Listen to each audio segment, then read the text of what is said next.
Chair, if you're ready. We're ready. Call this meeting to order. Roll call, please. Chair Loreen, Here. Vice Chair Peterson, Here. Board Member Warner, Here. Board Member Brumfield, Here. Board Member Strom, Here. Board Member Vogel. Here. Thank you, everyone. Let's stand for the Pledge of Allegiance. I pledge allegiance to the flag of the United States of America and to the republic for which it stands, one nation, under God, indivisible, with liberty and justice for all. Would someone like to make a motion to approve the agenda for this evening? I'll make that motion. Warren Second. Coles. All in favor? Any opposed? Fantastic. Approval of minutes from our last meeting. Would anyone like to make an approval for the minutes from our January 16th meeting? So moved. Second, all in favor? Any opposed? All right. Any comments from the public on non-agenda related items? Do we have online today? Mary, do we have online? No, we don't have online. Oh, okay, all right, just wanted to make sure. Okay. Yes, ma'am. Thank you. And this is on an agenda or non-agenda? Are you speaking on the agenda item or, no, non-agenda? Okay, fantastic. All right, James Christie, you are up, sir. Good evening. Good evening. Pleasure to be before you today. I'm gonna be real brief.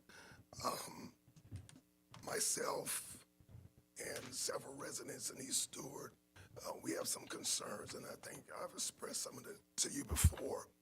And basically, we submitted a plan to the city commissioners.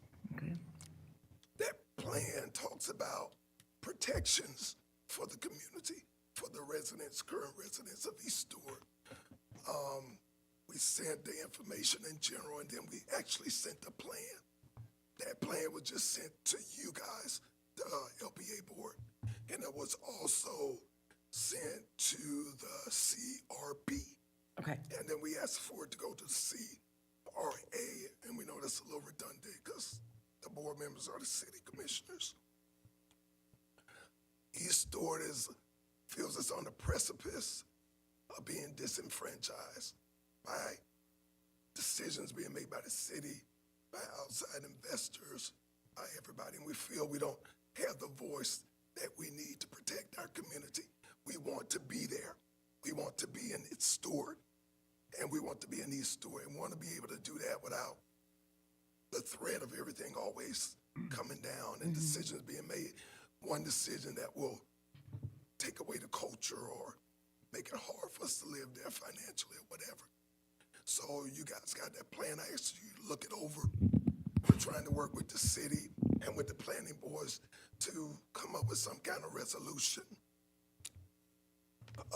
We feel that that area, we should have a greater impact in making decisions than we do. So that was all I had today. Thank you very much for your time. Okay, and I would like to share that we received this email from the city, forwarded it to us, or your note forwarded to us at February 6th of this evening. So I actually started to look at the front part. If you don't mind, since I think it is important for what we're discussing tonight, I would like to read kind of the summary statement that I'm going to read the summary statement that he sent, since we haven't had a time to really look at it, and I thank you for coming forward. This is the statement that went along with it. There is a matter of profound urgency and importance, the gentrification of East Stewart, a historic neighborhood with deep roots in the Black American community. For years, residents have faced systemic challenges from redlining to negative stigmatization and disparate treatment. These injustices have caused many to be in a condition of less wealth and less ability to impact our own community for our best interests. Many of the current encroachments are threatening to destroy our community. Gentrification is not just a change in demographics, it is a continuation of the cycle of oppression and displacement that have long affected Black Americans. As we witness the rapid transformation of East Stewart, it becomes alarmingly clear that the city's inaction raises concerns that echo throughout our shared history.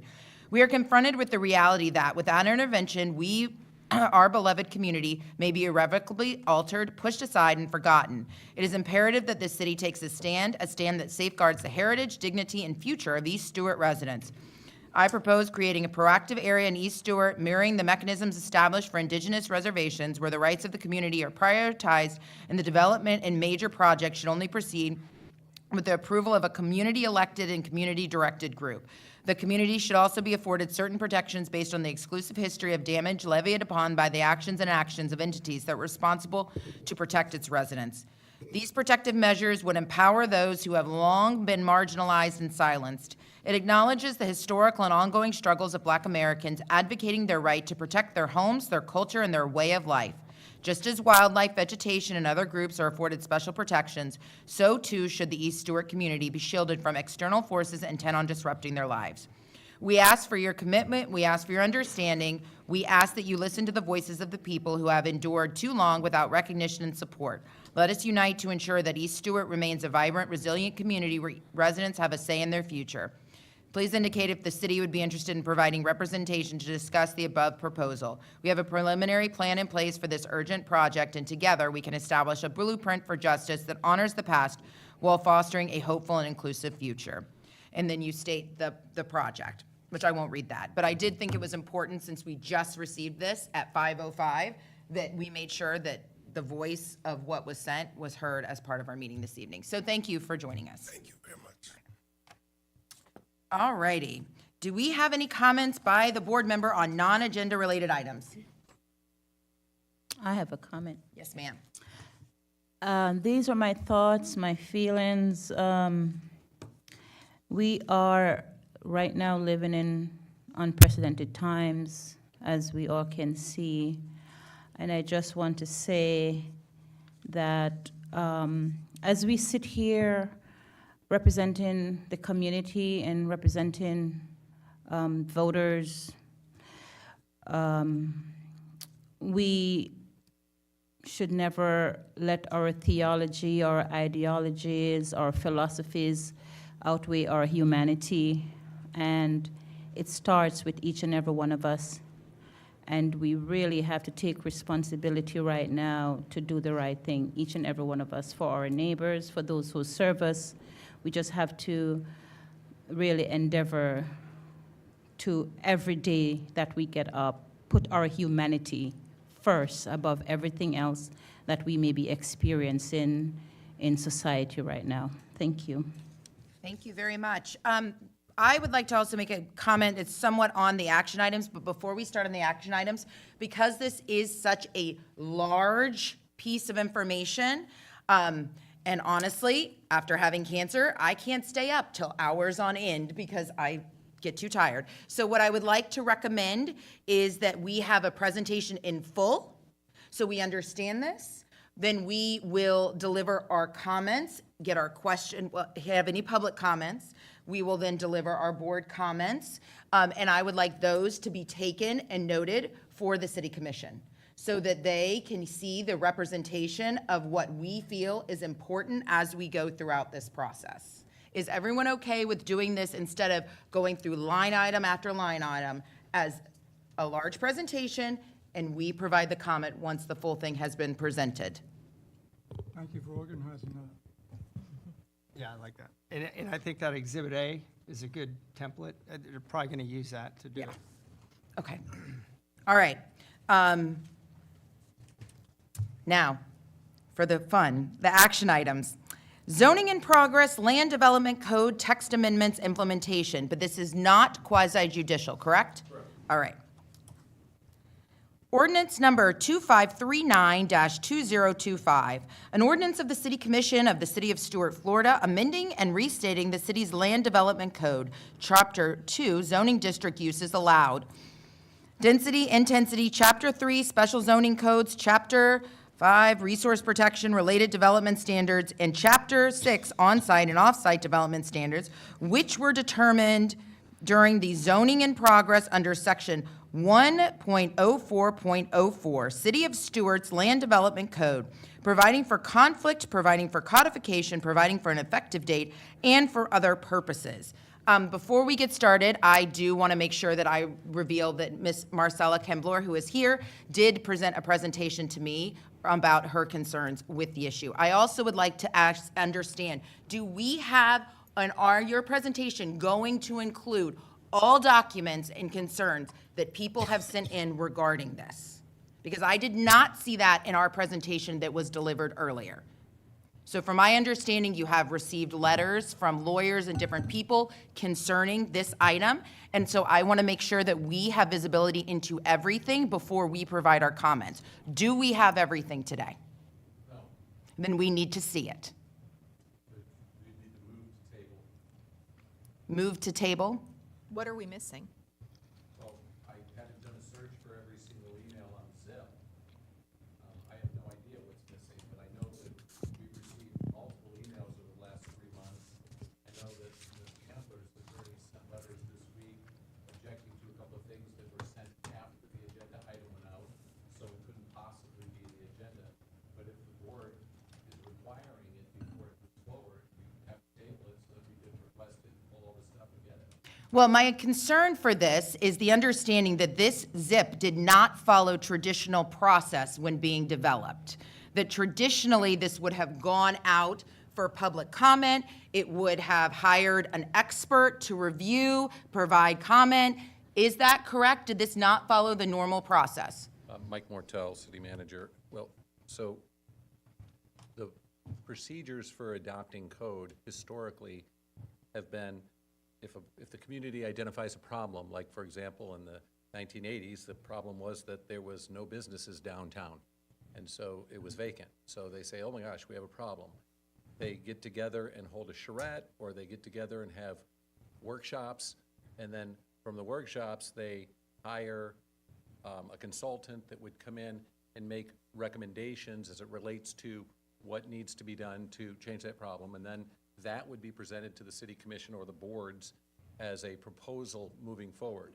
In this instance, the city commission, following the election, raised the issue and said, it voted that it felt strongly that the code had been too lenient and that it wanted to change the code. And so it moved for a zoning in progress, which public hearings were held to vote on the zoning in progress on, I think, September 9th or something like that, or 13th. And then following that hearing, there were either 2 or 3 public workshops held. And again, like I said, we received email and other public input and letters and public comment at all the workshops. And then following that, the city commission held another public hearing where they passed a resolution and went through each of the items that they had directed staff to change in the code today. And they held public hearing again at that as well. And now they also went to the CRB on Tuesday of this week, which again, the code requires it to go to the LPA, but they went to the CRB as a matter of public outreach. And then it's before you today. It is not drafted by the Treasure Coast Regional Planning Council because the City Commission specifically told staff they didn't want to hear from the Treasure Coast Regional Planning Council, and they didn't want to hire an urban planner because the philosophy of the commission was they wanted to get away from the mixed use, and they wanted to get away from the shared parking, and they wanted to get away from residential development in its entirety, from a standpoint of the approvals. And so what they did is during the zoning in progress hearings or workshops, they literally went item by item by item through the code and directed staff to make the changes. Is that fundamentally how the city has done it in the past? No, it isn't.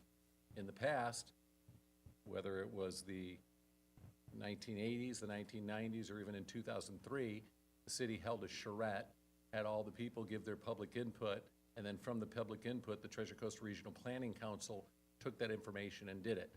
2 years ago, the city adopted the East Coast, or the East Stewart overlay zone and the Creek District overlay zone.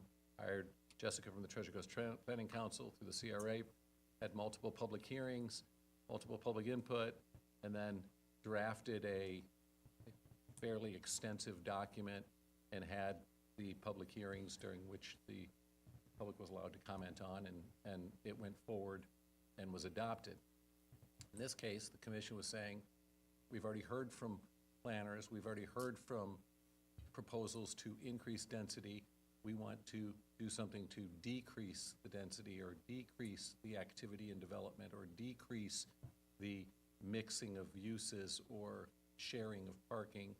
And as a result, especially because of the timing of it, when you do a zoning in progress, you only have 180 days to do the entire thing, because normally a zoning in progress is a single item, like setback or some issue that's doing it, or parking. And so then, in that time frame, you can address it very easily. When you do a comprehensive overhaul of the code in 180 days, it's very difficult. And I think when you hear the presentation today, you're gonna hear that there's stuff that the staff has put in the proposed code that actually the commission originally had given direction to do and then has changed their position on it, so it's somewhat altered or changed. The real purpose for the LPA is not to go through every single letter that was received from every single individual in the city, but really to get the feedback of a makeup of the community members and of what your understanding of the community and what your belief is and what you believe should be transmitted forward to the city commission based upon your personal experiences as a resident of Stewart or participant in the process. Yes, the feedback from the community is probably the most important part, and you're gonna have the benefit, Marcellus, here, of the letters that her attorneys wrote. One of them has to do with setbacks. One of those issues in the proposed code, it included a modification of setbacks, but at the last zoning in progress, or not the last zoning in progress workshop, but at the resolution hearing, the city commission reversed itself on that and changed its position and is not altering the setbacks. So that particular letter won't really apply. Another letter, I think, addresses the shared parking, and they claim that it violates the comp plan. Well, whether it violates the comp plan or not depends on what gets adopted. As of right now, nothing's violating the comp plan because nothing has gotten adopted. But if, in fact, some of the things get adopted that the commission is moving forward on, you'll hear from the city attorney as well as me on Monday night that there will be comp plan changes necessary to meet those standards that they're requesting that the staff draft and adopt. But we didn't put together, and quite frankly, never have, when the Costco project went before the LPA, we didn't have an attachment of the 800 emails that we got in favor of it. When the Brightline project came before the commission, we didn't put together the 800 or 1,000 emails that were in favor of it, just because it was too much, and it didn't really affect the substance of the issue that was before the board.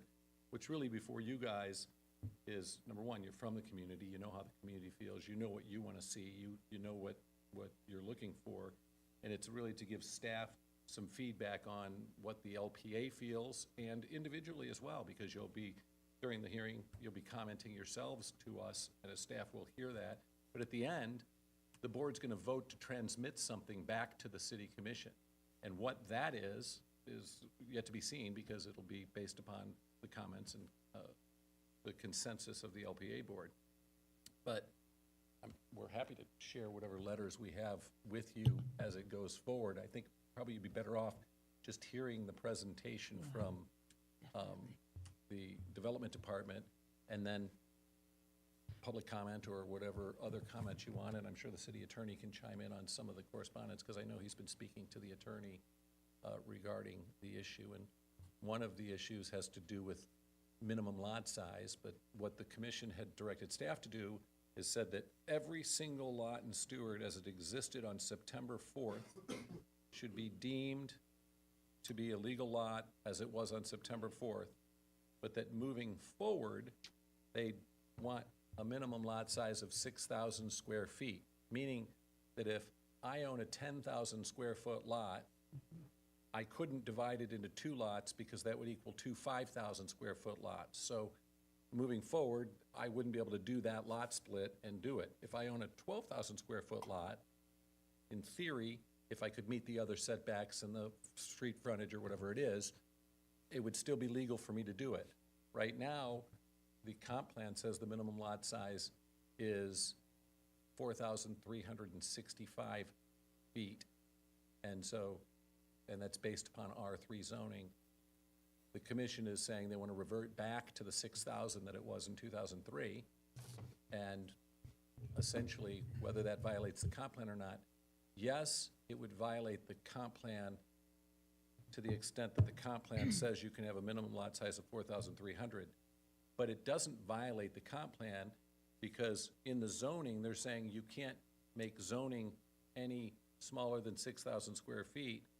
That's not less than 4,350 feet, it's more than. So if the zoning allowed somebody to reduce a lot to 4,000 feet, that would be violating the comp plan because the comp plan limits the reduction to 4,350 feet. But the neighborhood I live in, the minimum lot size is 10,000 square feet. So the 6,000 is across the board, doesn't violate the comp plan. It'd be like saying, we don't want any buildings higher than 3 stories. Well, if the comp plan only allows the maximum of a 4-story building, that doesn't mean the city can't have height restrictions of 36 feet in neighborhoods. It means they can't have anything over 4 stories, because that would violate the comp plan. But doing a zoning that's less than 4 stories doesn't necessarily violate the comp plan. I'm not saying that that's happening right now, and it might ultimately, in certain circumstances, create what's called a Burt Harris claim because it diminishes somebody's value of their land. But if the question is, does it violate the comp plan?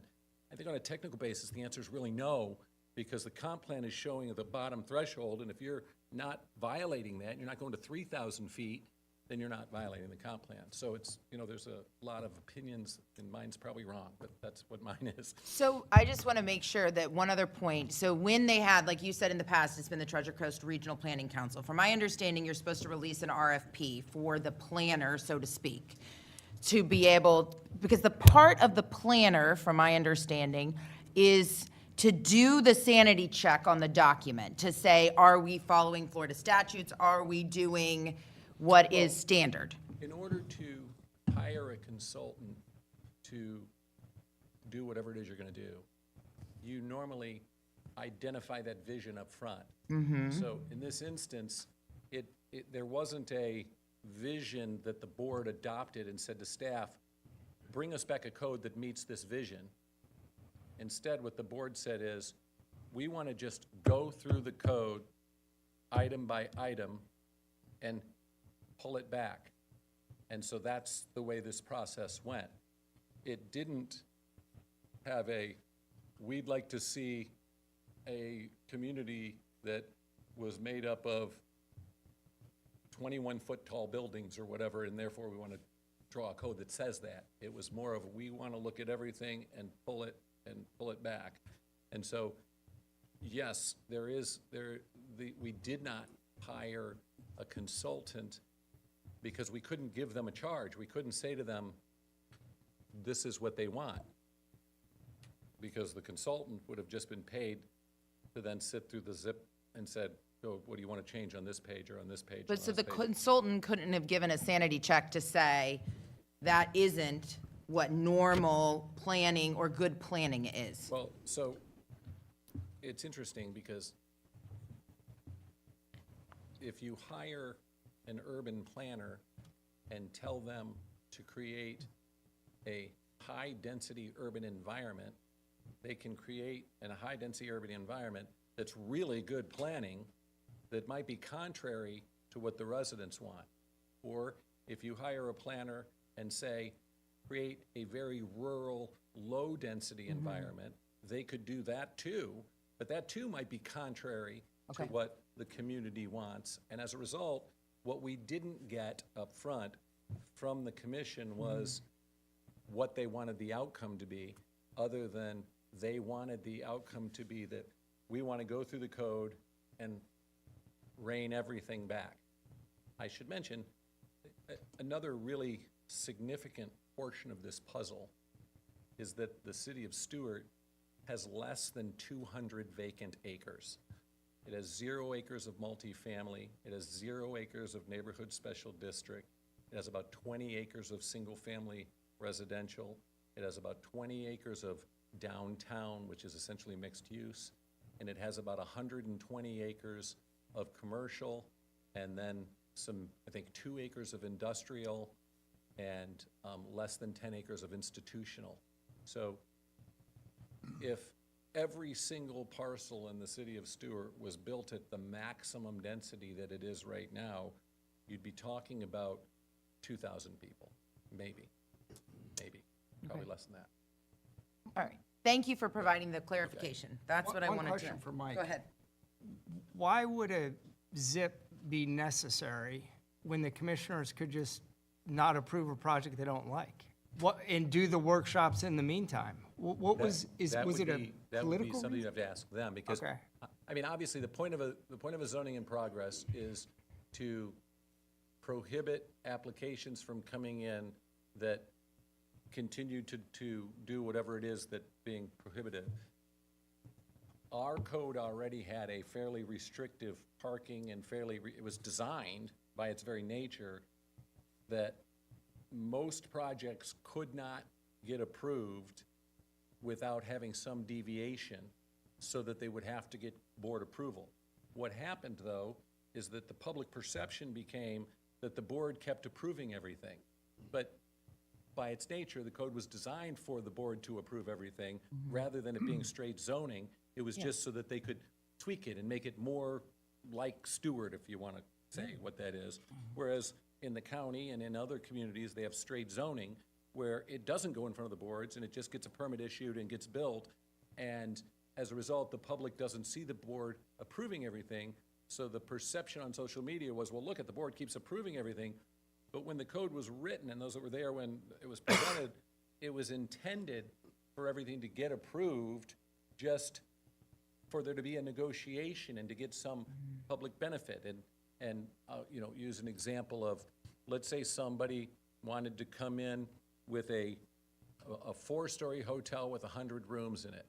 Well, if they were in the CRA or in the downtown district, then they had to have a conditional use hearing. The intention isn't to deny the hotel, it's to say, hey, how about if you build a 3-story hotel, we'll give you 120 rooms and make it an L shape, and we'll waive the setback over here so you can put this L branch on and add the other 20 rooms, so your spreadsheet will actually give you more room nights, but the community will be happier too, because it'll be only 3 stories, and therefore, although you have more rooms, it's less than 4 stories, and so both sides are happy, and then you get this compromise. But of course, it still has to get a waiver of some parking, and a waiver of a setback, and a waiver of some other stuff, because of the L shape of the hotel now needs to be added. But what happened in social media was, it became, oh my God, the city commissioners are just giving away everything, because nobody understood that it was intended to bring stuff back. Costco was another perfect example of it. Costco was entitled by right to 1,500 apartments and 4 million square feet of commercial space. They built a little under 200,000 square feet of commercial space and 378 apartments, and dedicated 16 acres to upland preservation. They built a $9 million boulevard and put the highest performing water treatment system that we've ever seen in for water treatment. But what everybody heard was that the city commission waived 23 acres of wetlands, but the DEP had said there were no wetlands on the site. And so it's more of a public perception of what you hear. And in this instance, as it relates to the zoning in progress, a commission doesn't have to do a zoning in progress to change a code. For example, on Monday night, there's the straw ordinance on the code. That's not part of the zoning in progress at all, and yet they're able to hear it and address it and do it without a zoning in progress. This instance probably is gonna have comp plan amendments and other changes that have to take place after the zoning in progress expires on March 4th, just because they won't be finished. And the commission's instruction to staff was to get as much of it done as we can before March 4th, because the commissioners believe that on March 5th, if it wasn't done, that there would be a demand for developers to come in and build under the old code. Now, I have to tell you, there might have been, if the interest rates were still at 2.5%, but at 6.5%, there is not. You know, it's just not happening right now, but that's not to say it's not going to happen, and the instruction is still to get it done. So that brings us where we are. And then one last question I had for you. So the document that we received on January 27th, 2025, that is the final, in the document that was advertised for the 5-day, proper, I think Notice it's of 5 this days, the hearing. notice. That document is the exact same document that is in what is today, where there were no changes. No, ma'am. There's been changes and updates as So we does live that along. violate the 5-day? It doesn't at all, because the intention of the notice is to intend to provide notice of the subject matter of the entire code as at issue. If, on Monday night, if the city commission decides to change something from a 5-foot setback to a 7-foot setback or something of that nature, that wouldn't violate it at all. That's part of the hearing process. So the revisions are part of the process, and it's very likely that based upon your comments and feedback, staff will make even further revisions before Monday's hearing, because one of you might remind us and say, well, wait a second, during the hearings, didn't we talk about this, that, or the other thing? And then all of a sudden, we're like, oh, you're right, and it'll get tweaked even further. Okay. And again, I think that you're gonna find although Jody says that there's been changes, there are changes, but substantively, there's no sweeping, completely different than what you thought was coming. It would be more like, one of the changes was that it included that there was gonna be 10-foot setbacks in all houses in the city. That's now been changed, and it goes back to the ones that had 5 feet setback are gonna be allowed to have 5-foot setbacks. So that change is now in there, but in the document you received, it was 10 feet. Okay, and I just want to make sure that anything that's changed from the documents that we received to review, I want to make sure that we get told as this presentation where it is different from the documents that we Yes, you originally can. received. I think that's fair. And I think you'll be able to see it because of the redlining. Oh, there was a lot of it had red lines, so I just want to make sure that like the specific things that were different, because I know all of us have spent, the past few days really reviewing this in detail, because as members of our and respective people of our community, we know what an impact this could have. So if there are changes that we were not able to review, we want to make sure that it is annotated so that we can provide the feedback with all full information. Thank you. All right, does anybody else have any other comments before she starts? We'll save it for after. All right, sounds good. You're up. Thank you. My name is Jody Kugler. I'm the Development Director. Thank you for taking the time for this presentation tonight. I'm just going to go through some of the changes that you see in your document are a lot of cleanup language. Like one of the requests was to change it from lots to parcel, or platted lots versus parcel records. So you'll see a lot of that changes throughout the different chapters. So that was a cleanup, and we did define what a parcel record is. So that's going to be in chapter 11, but we did provide you that document. So one of the first changes that the board requested was that we do away with the half units that's in the the urban plan unit developments. So this is one of the changes that you see, which is the potential bonus allowable units. So they feel like that was not a thing they want to see in the future. So that has been strike through.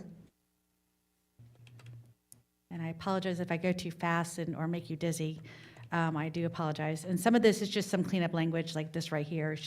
It should be units. So I just cleaned it up a little bit. Again, in table 3B, this also is the cleanup language for, they didn't want any density bonus available for mixed-use planned unit development. So that has been strike through. Again, this is in table 4, from lot to parcel. So I'm sorry to interrupt you. Do you have anywhere in this document, I didn't see it, where you're defining what a parcel is? So parcels in chapter 11. Okay. I can, if you want me to move to that real quickly, I can. Just because you're changing that for like its entirety from lot to parcel, so I think it would be good Sure. to hear what you're using as a definition for parcel. Sure, let me get that for you.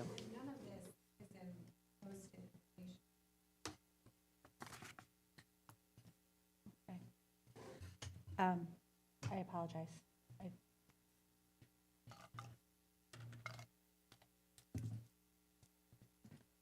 So I'm just going to move this over here so it's not like scrolling quickly. Let me just take that here.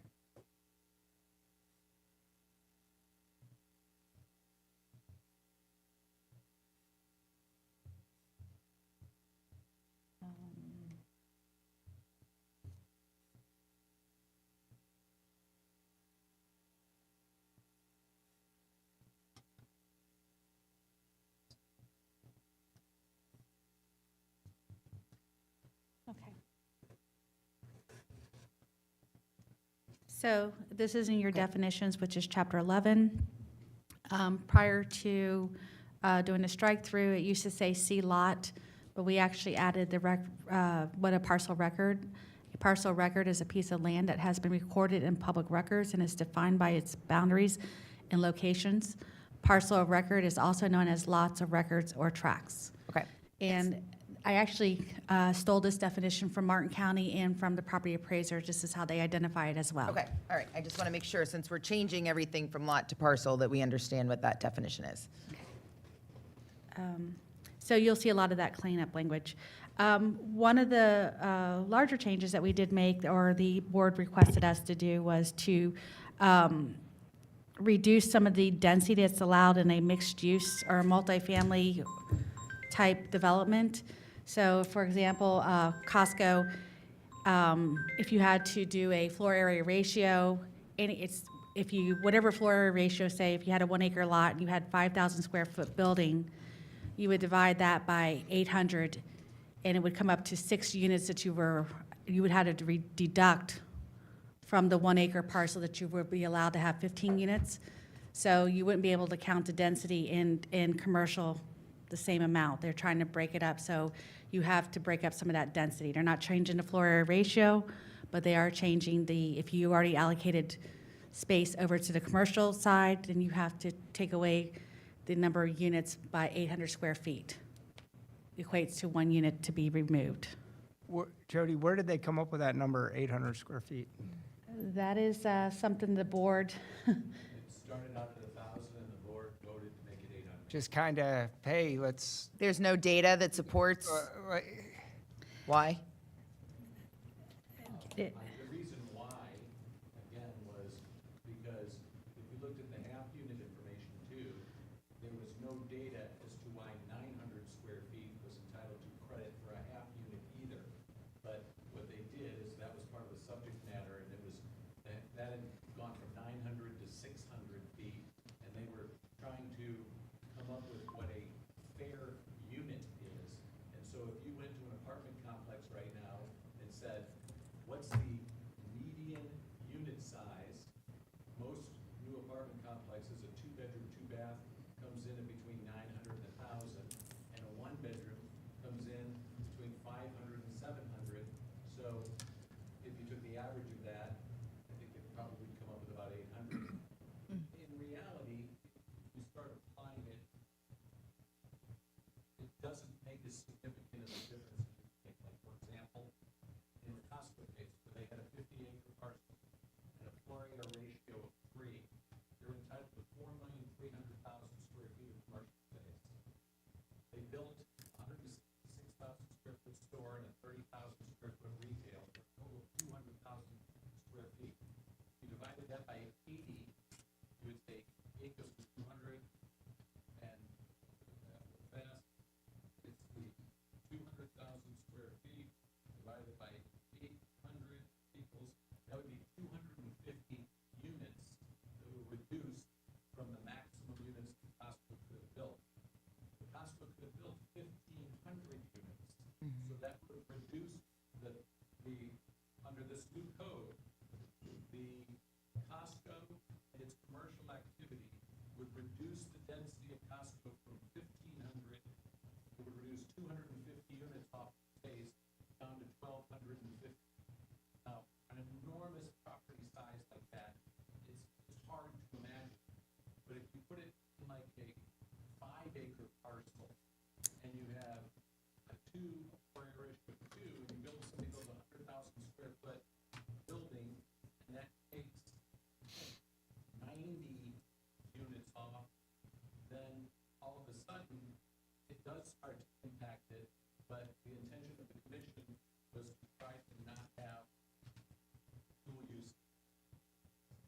I have a question when it kind of comes to that. So for a long time, those of us who have been on the board for a while, we heard that the commission was really focused on affordable housing, affordable housing.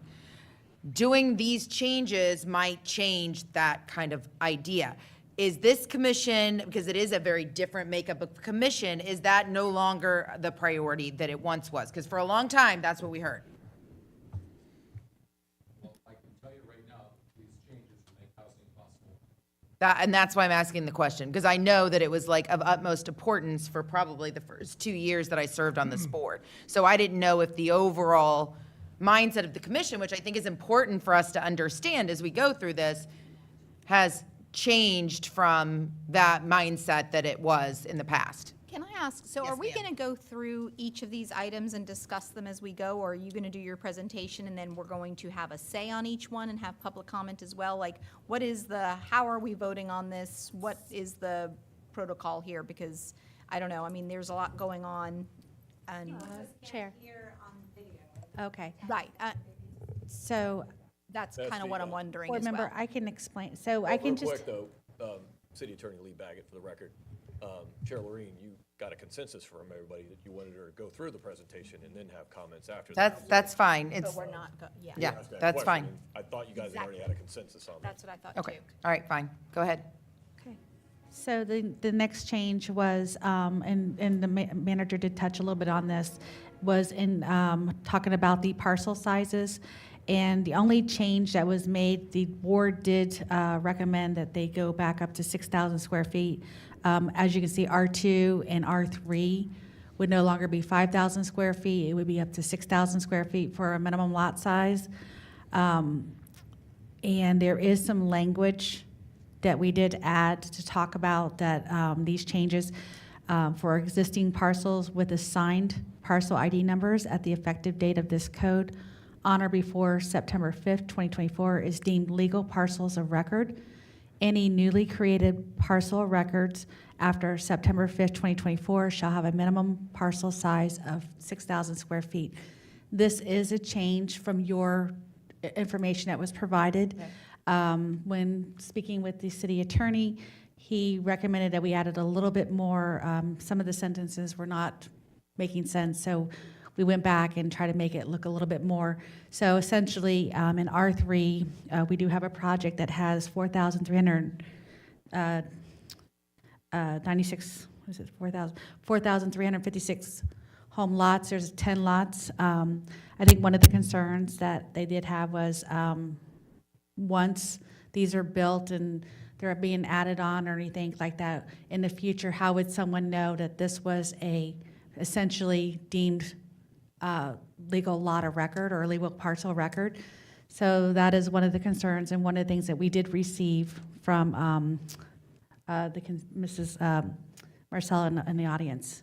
So I will have her speak to that whenever we get done with the presentation.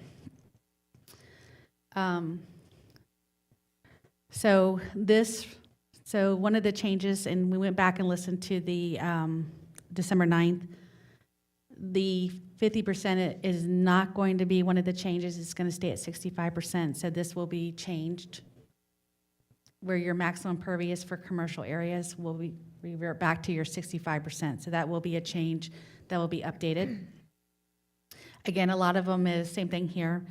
A lot of these are cleanup from from lot to parcel. So if you see some reds, it's just because I'm scrolling through. Again, this is another thing. We no longer have a board of adjustments. All variants are we heard from the local planning agency. So we did strike out this language to make it consistent. Again, on the supplemental area requirements, which is still part of your setback requirements and your lot sizes, that language again was expressed about that if you have a parcel record shall contain less than 4,356 square feet that existed on or before September 4th, 2024. And it's inconsistent about the date. I do apologize. It is the 4th, so I will go back and change that. And any newly created parcel record shall contain not less than 6,000 square feet after September 4th, 2024. Again, these are just some cleanup language, same thing. Most of your changes happen in Chapter 2 and in Chapter 6. So I do believe there was some, in your packet, there was provided some language about the detox center. After going back, we are holding off on that, on making any changes to that definition at this time. So any language that you have in there as of right now, we are not considering that as of today. Again, these are just some cleanup language about parcel records or parcel. So, and if I'm going too fast, I apologize. I don't mean to make you dizzy. I do believe that was all in Chapter 6. Those are all the changes that happened. Pretty much your lots of records, your parcel records, the date to make sure that they are legal conforming as of a certain date. So in the case of the 10-lot subdivision, if they were destroyed or if they wanted to add on or if they can still rebuild that property based off the setbacks that were approved at that time. So I'm going to shift over to Chapter 3, which is your urban districts. While you're doing that, may I just speak? I wanted to address a couple of things. So there were several hearings, public hearings, where we went through this. There were 3 workshops and then multiple regular scheduled commission meetings where this came up.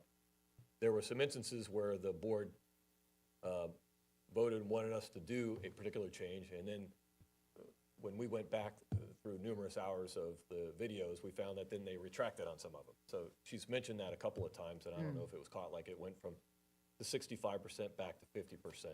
They retracted it at a subsequent hearing. So when we first drafted this, we went based on our notes that were from, but we didn't, when we went back and looked at some of the other hearings, they retracted it and voted against it. So some of them, they said, hey, we don't want to do that, we changed our mind, we'll just leave it the way it was.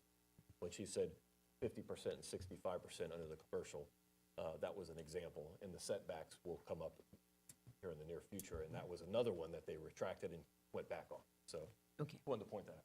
Okay, thank you. So in your Chapter 3 are your urban districts, and then you're also your newly adopted form-based codes, which is your East Stewart Code, and your Creek District that was adopted in 2023. Again, those were codes that were worked on for over 2 years with the Treasure Coast Planning Regional Council and our CRA director. So there were some changes in this code. One, the board doesn't feel like we should be honoring shared parking. At this point, you should be, if you have commercial property, you need to park it at commercial, or if you have residential, you need to park it at the residential requirements. If you have that mixed use, then you have to park them at each different type of uses. So you'll see some of the language in here, that's just some of the verbiage in here that's been striked through that says shared parking. This is your urban code. Not too many changes were happening in your urban code. One of the concerns was in your East Stewart, with making the lot sizes at 6,000 square feet. We wanted to make sure that that language was in there to protect the existing parcel of records, that they can still build on those parcels, or they can, if the structure gets destroyed or they wanted to do the addition, they can still add on to that parcel based off prior to the September 4th date. So you'll see some of those changes in here as well. I do apologize. In Chapter 2, we did add some language about the ADUs, which is the accessory dwelling units. They want them to be on 1 meter for water and electric and sewer. They wanted the owner to live on site. So either they can live in the primary or they can live in the ADU, but they didn't want to see, it's a single-family residence with an accessory dwelling unit, not to turn it into 2 dwelling units. So you can rent the dwelling unit in the back and you can rent the dwelling unit in the front. So the primary owner has to be living on site, whether it's an accessory dwelling unit or, again, or the primary. So that was done in Chapter 2. I do apologize. Let me just move this over here for a second, just so I don't make you cross-eyed trying to move this. So there was no parking changes in the exempt area, which is in the downtown area, which is a little, the core of the CRA. However, there was some changes to the parking calculations for duplexes and for multifamily. For duplexes, they've increased it by 0.5, so any duplexes, instead of 1.5 parking per unit, they're requiring 2 parking spaces. And the same thing with dwelling units for in the urban district. I think the other biggest change is when we get into the East Stewart zoning district. There's a district called Grow and then BMU, which, I'm just going to move this down here. Let me see here for a second. Let me just move this over here. One of the changes they requested us to do was to have the single-family homes in those districts to be permitted by right. Anything else would require a board action by the city commission. And I will show that to you in just one moment. And I do believe, Lance, you did bring this to my attention. Thank you. So here is a chart. If you're in the East Stewart District area, these are the requirements if you have to go for a variance or any major development plan or zoning changes. Instead of the the Community Development Redevelopment Board for a variance, it would be heard underneath them. It would be heard under the local planning agency. In your packet, I had it as the Community Redevelopment Agency. So thank you, Lance, for pointing that out to me. And then also, we did do some cleanup language. Here, if you needed a zoning change or a future land use amendment, you were required to go to a pre-application, the Community Redevelopment Agency, the local planning agency, and then 2 other public hearings. It just felt like that was a little bit extreme to go to all those boards. The CRB can act as the local planning agency, so we're just striking through these 2 check marks right here that you're not required to go to all those boards. It's just, And I didn't realize this was just East Stewart when I emailed you, so I'm fine with that. yes, and I appreciate that. So some of the other changes, this is just some cleanup language right here. When the form-based code was adopted, they cited the wrong section for a conditional use, so we cleaned up that language. It's really should be 11.01.11, not 10, so we did clean up that language.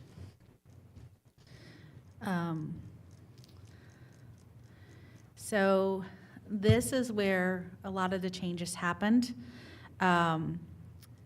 In these 2 districts, in the East Stewart, the BMU, and the Grow District, if you can see, a lot of these were permitted by right, and the board felt that anything other than a single-family residential should be approved by some type of board action through a resolution.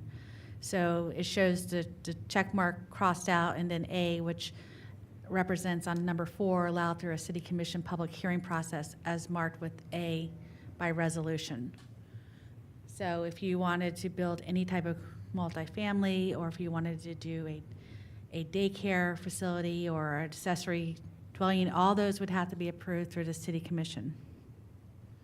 And that kind of goes down the board. Some of them are conditional use, it was originally, so it was very confusing to have the check mark and then conditional use, so we're just gonna say it's a conditional use because that's what it was. Other than in chapter 3, was just anything that said shared parking was strike through. You will have to park, if you have commercial, you have to park based off your commercial use within the parking table. And if you have residential, you'll have to park accordingly to your residential requirements. And then chapter 6 is where a lot of the other changes took place. In your chapter 5 and 4, just some cleanup language with parcel versus lot versus parcel. So chapter 6 is more your, if you're gonna develop in the city of Stewart, this is the chapter that you go to if you're not in the urban area or special districts. This applies to along US 1 and things like that. So we did make some changes here that was pretty much consistent that the board had asked. One is the shared parking. You will no longer be able to do shared parking. Again, you'll have to park it based off the type of use. The other changes were, if you get down to the park, we did put in here stipulation about parking code. So if you have an existing structure today, or if you had a vacant lot, you could still utilize the parking. The parking code will apply as of September 4th of last year. So we wanted to give it some language that, basically, I don't like the word grandfathered, but it's considered legal conforming. So we did add some language in there as well. Again, this is the shared parking requirements that we're striking through. The board did ask us to look at some parking alternatives. So this is probably more applied downtown, where if motorcycles are parking, they can use 2 motorcycles for 1 space.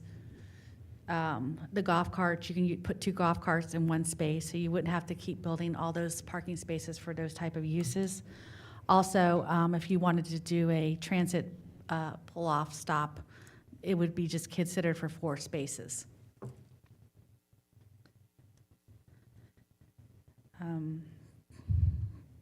This is also part of shared parking. So we had something in our code that says if you have a principal use within less than 500 feet, that you can share, you can use a parking off-site through a parking shared program. And again, if you can't park it, you won't be able to build it. Again, shared parking. This all is striking through for shared parking. The off-street parking requirements has changed as well. Your multifamily is 1.5. Now, any type of 1-bedroom, you're gonna have 2 parking spaces per unit. In multifamily with 2 or more bedrooms, you're gonna have to have 2.5 parking spaces. And I think the other language that we just modified was EV chargers. So we wrote language probably about 5 years ago stating that you're required to put in EV chargers. The state has now preempted that local governments cannot mandatory EV chargers. So we did strike that language through just to make it consistent with the state statutes. Let me just look at my notes real quick. And I do believe that is the changes that we made based on what we heard and through listening of hours of redundant meetings. Again, at the meeting on Monday, if there's any changes, the board will request us to make at that time. Okay, do we have comment from the public?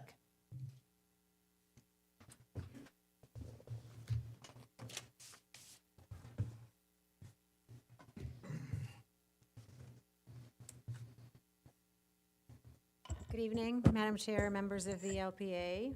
Marcella Camblor, for the record. I'm a property owner, business owner. My office is 47 West Osceola Street here in Stuart, Florida. You should have, as the LPA, 3 letters of objection from my attorneys. One was submitted in December and didn't make, I guess, this meeting, and 2 were submitted this week.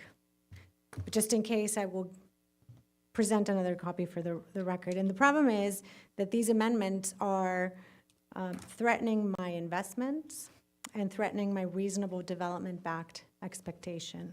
My first letter objects the proposed lot size reduction in R3. There's talk about lot size reduction all over the code. I'm not talking about anything but R3. I would like Mike afterwards to clarify for me, please, where in the comp plan was this explanation about 4,356, and therefore it's a minimum and I'm not violating the comp plan, because I can't find it. But I legally platted 10 lots in 2022 in R3 zoning, where I was entitled to build 30 units to the acre and 4 stories. And the city put out an option, it was an incentive for people to self-downzone. And instead of building a fourth-story building with 30 units, I decided to do 10 single-family homes in small lots, more in tune, more in character with the community.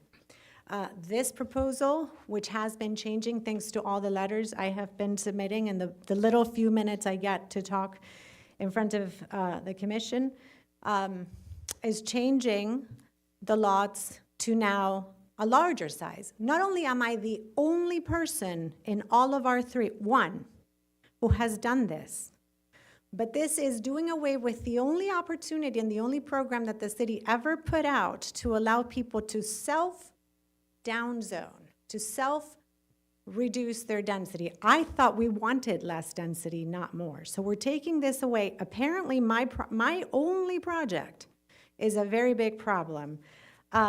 So I know staff has done an attempt to put some language. The way it has been written twice now, because it was changed in this version, still does not protect my property rights. So I urge you, being that I'm the only one, being that I don't really understand why this is being done to me in R3, if I could respectfully ask you to get the board to either eliminate this thing that affects one person or use the language that is being proposed by my legal counsel, which is very simple. The second letter is regarding proposed parking changes. Increase in parking requirement for apartments, where we're going to ask for studios to have the same amount of parking as a single-family home out in Palm City, and a two-bedroom to have more parking than a house out in Palm City. In my approved CPUD, these changes, from what I am intending to do, would take me from 45 parking spaces to 85 parking spaces. Your ordinance says that that we need to meet Florida statutes and we need to meet the code. This parking change, by my professional analyses, because I am a professional, I do this for a living, it affects at least, or is inconsistent at least, with 3 comprehensive plan policies, and they're in the letter that my council has supported. None of this parking has been vetted with any professional. Your ordinance says that there are professionally acceptable materials that you and the board have reviewed. I have done a public records request for that information, and it turned back empty. So finally, as stated, I would love to talk about all the other portions, but I unfortunately have to only talk about what concerns me because I have 3 minutes. But as stated in your ordinance, it requires that land development regulations align with and implement the, can I please finish? I have just one more paragraph. Okay, one more paragraph. My analysis shows that the changes that are being proposed, and by the way, all the ones that were presented initially are not here, and they're not just changes to setbacks. I found 27 inconsistencies with goals, policies, and objectives of the comprehensive plan. And I ask you, please, transparency. We can't come to a meeting and discover that FAR and density is changing and it's changing in all the PUDs and all these other things. This is not transparent. Thank you. Thank you. Mike, can you address her concern about the comp plan and the 4,000 something 65, 4,365, I think? Okay. Probably a better question for the city attorney, but seeing Okay. how I said Then, it, I might as well city put my foot attorney. right in my mouth. If you go to the comp plan, prior to 2020, the minimum lot size in the city of Stewart was 6,000 feet, with the exception for cottage lots of 5,000 feet. And in 20, the EAR amendments went through, and because R3, which is a zoning standard, is 10 units per acre, the development director said 10 units per acre equates to 10 units or 10 houses. But that really wasn't what R3 was designed for. R3 was designed for townhouses, apartments, condos, and that form of housing. It wasn't intended to be single-family residential. So prior to 2020, 4,300-foot parcels were not allowed in the city of Stewart. They had to be 5,000 square feet and they had to have been created on or before December of 2010. So any lot created after December of 2010 that was less than 5,000 square feet would have been deemed non-buildable and not allowable. However, a comp plan change was adopted by the city commission that made the minimum lot size 4,365 based upon the R3 10 units per acre. And as a result, if you owned an acre of land, you could then, if you met, as Marcella did, the 50 by 100 or whatever the dimensions were, the 4,300 feet, plus you had 50 foot of frontage, you could technically plat 10 single-family lots, which is exactly what Marcella did. The commission isn't by any means targeting or trying to discourage Marcella's project. It's already been platted, it's already underway. The commission, in fact, instructed us, and as Jody said the word grandfather, but it's not actually grandfathering. They instructed us to deem her parcels as valid parcels, that even if they get knocked down in a hurricane, or even if they burn down to the ground, they're not non-conforming that they can't be built back. They are deemed, all parcels prior to September 4th that are 4,365 feet or more are deemed valid and legal and can be built on in perpetuity. And as a result, the question that she asked was, show me in the comp plan where it says that it's not a violation of the comp plan. Again, if you came in for a permit for a single-family home, and in my neighborhood, 36 feet tall is the height of the tallest house you can build. Our comp plan says you can't build a building over 4 stories. Now, nothing in the comp plan says my 36-foot house violates or doesn't violate the comp plan. However, the zoning in my neighborhood limits the height to 36 feet. It doesn't violate the comp plan because it's less than the 4 stories. In this case, the comp plan says you can have no lot smaller than 4,365 feet. Well, what's it say? What's the minimum lot size? It says the minimum lot size is 4,365 feet. Okay, I'll sit down and show her. If that's all it is, that's easy. I can show her the 4,365 feet. So am I understanding correctly that your lots already have a parcel ID? Yes.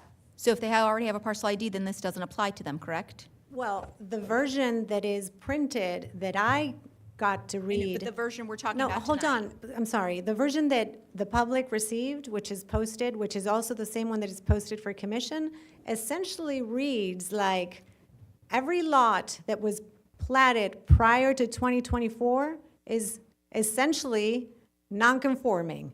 And the ones that are out of 2025 onwards, or this onwards, and the sentence is incomplete. So you can imagine, yes, there has been discussion about protecting me. That language, when I met with my attorney and the attorney here, essentially I was told that we've taken care of that. You're going to be a cottage lot. What a cottage lot reduces my height. I mean, this is really confusing. We're doing so much around something very simple. We propose language that keeps us very clear with the setback. It's like, if I'm the only one, and if they truly want to protect me, why are we going around so many things over So I one guess that's person, my one other question project? for you. Is this the only she's saying she's the only one, so is this really the only R3 lot that exists in the city of Stewart? So she's not the only one.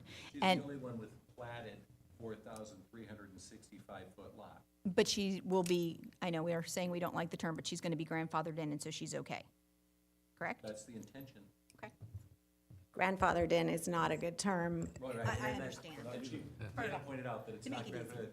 It's good. They are deemed conforming legal lots. All right, well, that's not the language that is posted on, the only thing I had accessible, which is the notice, and which is the same notice for the commission. So thank you for the clarification. And so we can be assured that the language as it sits now is that those That's still, prior. no, I haven't even read it. I can't read from the chair to that wall. My attorneys will see it. I am, like I said, asking. We proposed a very simple solution for that table. where I am not going to be thrown into staff having to write a special policy for what my setbacks and heights are going to be, which is what their proposal requires. It requires an additional policy. They just need to leave me on that table and said, if you were prior, 4356 only applies for people before this. You still have the same height and the same setback. It's not that complicated.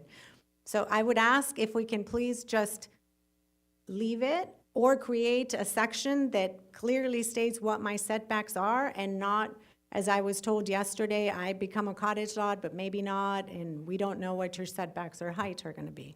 The rest of the lots, I'm sorry for the people that are in that situation and have not hired counsel, someone's gonna have to deal with that. So I just want to make sure that we are understanding that the intention now, with the new language that has not been posted, but has now been changed in the document like you're presenting to us this evening, is that those that were platted prior to, I think it's September 6th? Or 5th? The day of the zoning in progress. 4th or 5th? Doesn't matter. Doesn't matter. Zoning in progress was September 4th. Okay, prior to that, Yeah, it's on the screen.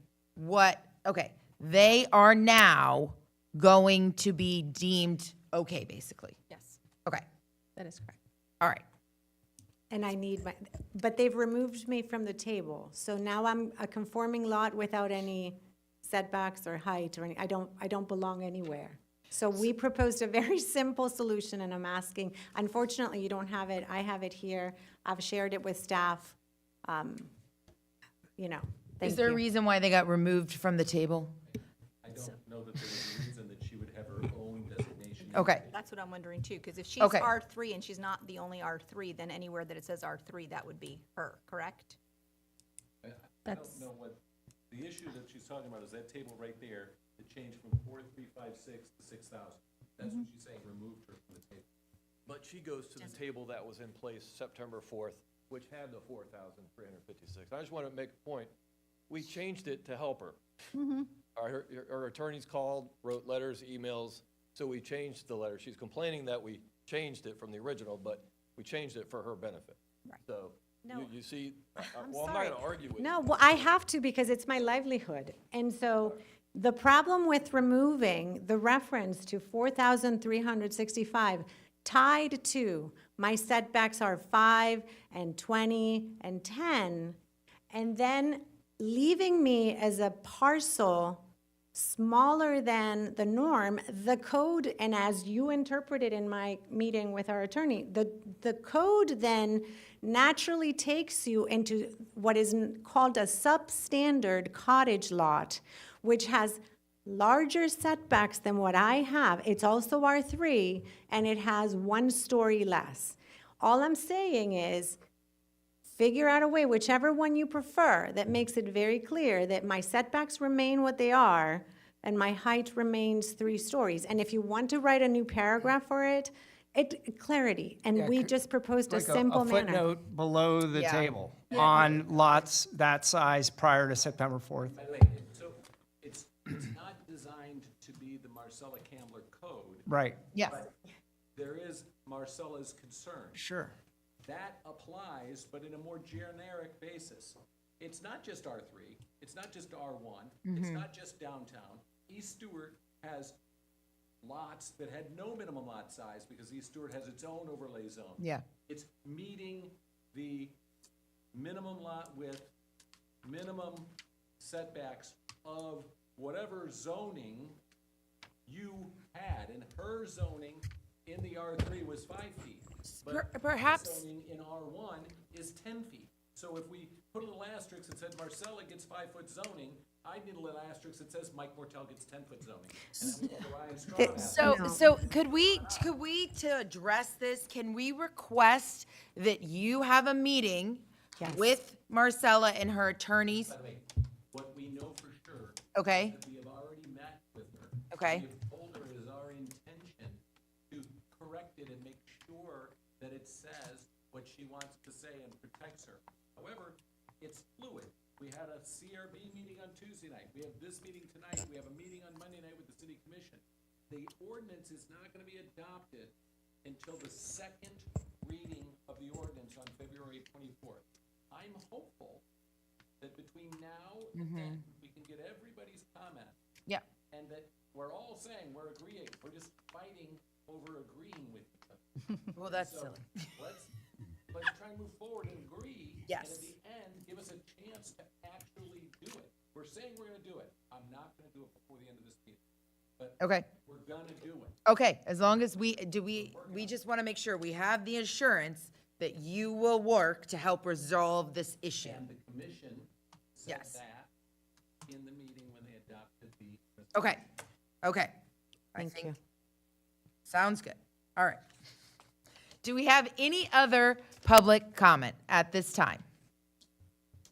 And we're not taking anything from online now, right? No, okay. Just wanted to make sure I understood that. Okay, I know there is a lot to probably go through here. Who wants to start? Can we stick with that one real quick then, just to Go kinda ahead. clarify what this change is gonna do if this gets implemented? Because I know one of the concerns, I believe, is with the reduced lot size, you're asking for people in that zoning district to tear down an existing residence and then subdivide and build two. Like, I think that's one of the original concerns, but at the same time, in her example, from a density standpoint on a new lot, you're not really allowing more density, you're just allowing more freedom of doing like individual houses instead of like townhouses, is that correct? No, I think they were always allowed to do that. It's just that she chose for her project, instead of doing townhouses, which was allowed, she did single family. I But thought, the reduced lot size allowed her to have the freedom to do that. Yes. But then by changing it back to 6,000, then you're pretty much saying, all right, you can only do townhouses essentially on that lot. so you're now restricting. You're allowing less freedom, but you're not increasing Without a density. doubt, that's restricting R3 to multifamily and townhouse. Because no one will, in R3, will ever be motivated again to divide a 1 acre parcel into 10 lots, because they'll really only get about, if it's 6,000 square feet each, 7 lots would be 42,000 square feet. So the maximum they could do is 7, where they could build 10 townhouses. Right. So yes, your observation is correct. It has a counterintuitive intent. Right. Yeah, without a doubt. Just like the increase in the parking requirements for the multifamily apartments, we don't actually have any people that live at Mason or at Indigo that come in and say there's a shortage of parking. So it's likely that a big developer will still build a multifamily apartment. He'll just build more asphalt to meet that parking requirement, yet the parking downtown is still gonna be tight because it's parking exempt. So the increase in those parking requirements is not gonna create parking in downtown Stewart in any means. It's just gonna create bigger parking lots at apartment developments. But with parking, it would have made a change to like the parking, the apartment across from the courthouse, because that's Well, 58 units It on didn't 1 meet- acre It and. didn't meet the parking already. Right. So the commission waived the parking. So the code as it existed gave the commission the ability to deny the unit across the street from the courthouse.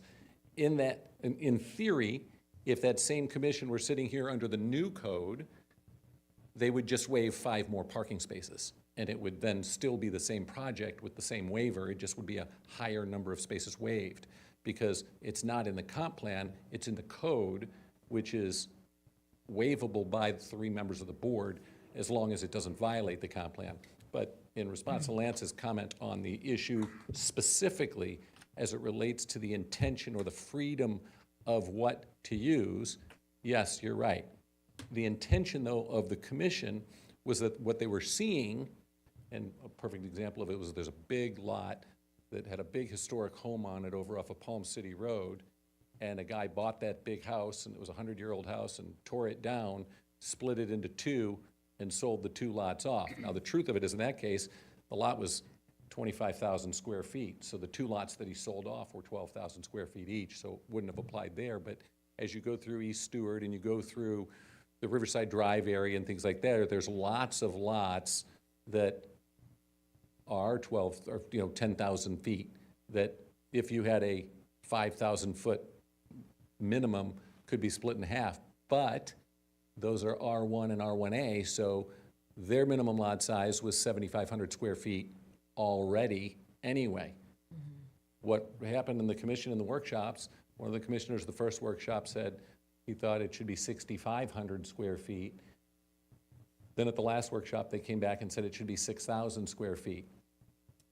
The correlation to, again, this, we have a built environment, so the inventory of how many houses we have now versus what's out there isn't what the commission was worried about, because as you talked about, what they're really worried about is people knocking down houses and then splitting them into two and making them, you know, multiple houses, which is why the city's code prior to 2020 said the 5,000 square foot lots were acknowledged as cottage lots if they existed prior to December of 2007, I believe, off the top of my head. And as a result, all the other lots really would have had to meet whatever standard was the zoning that they had.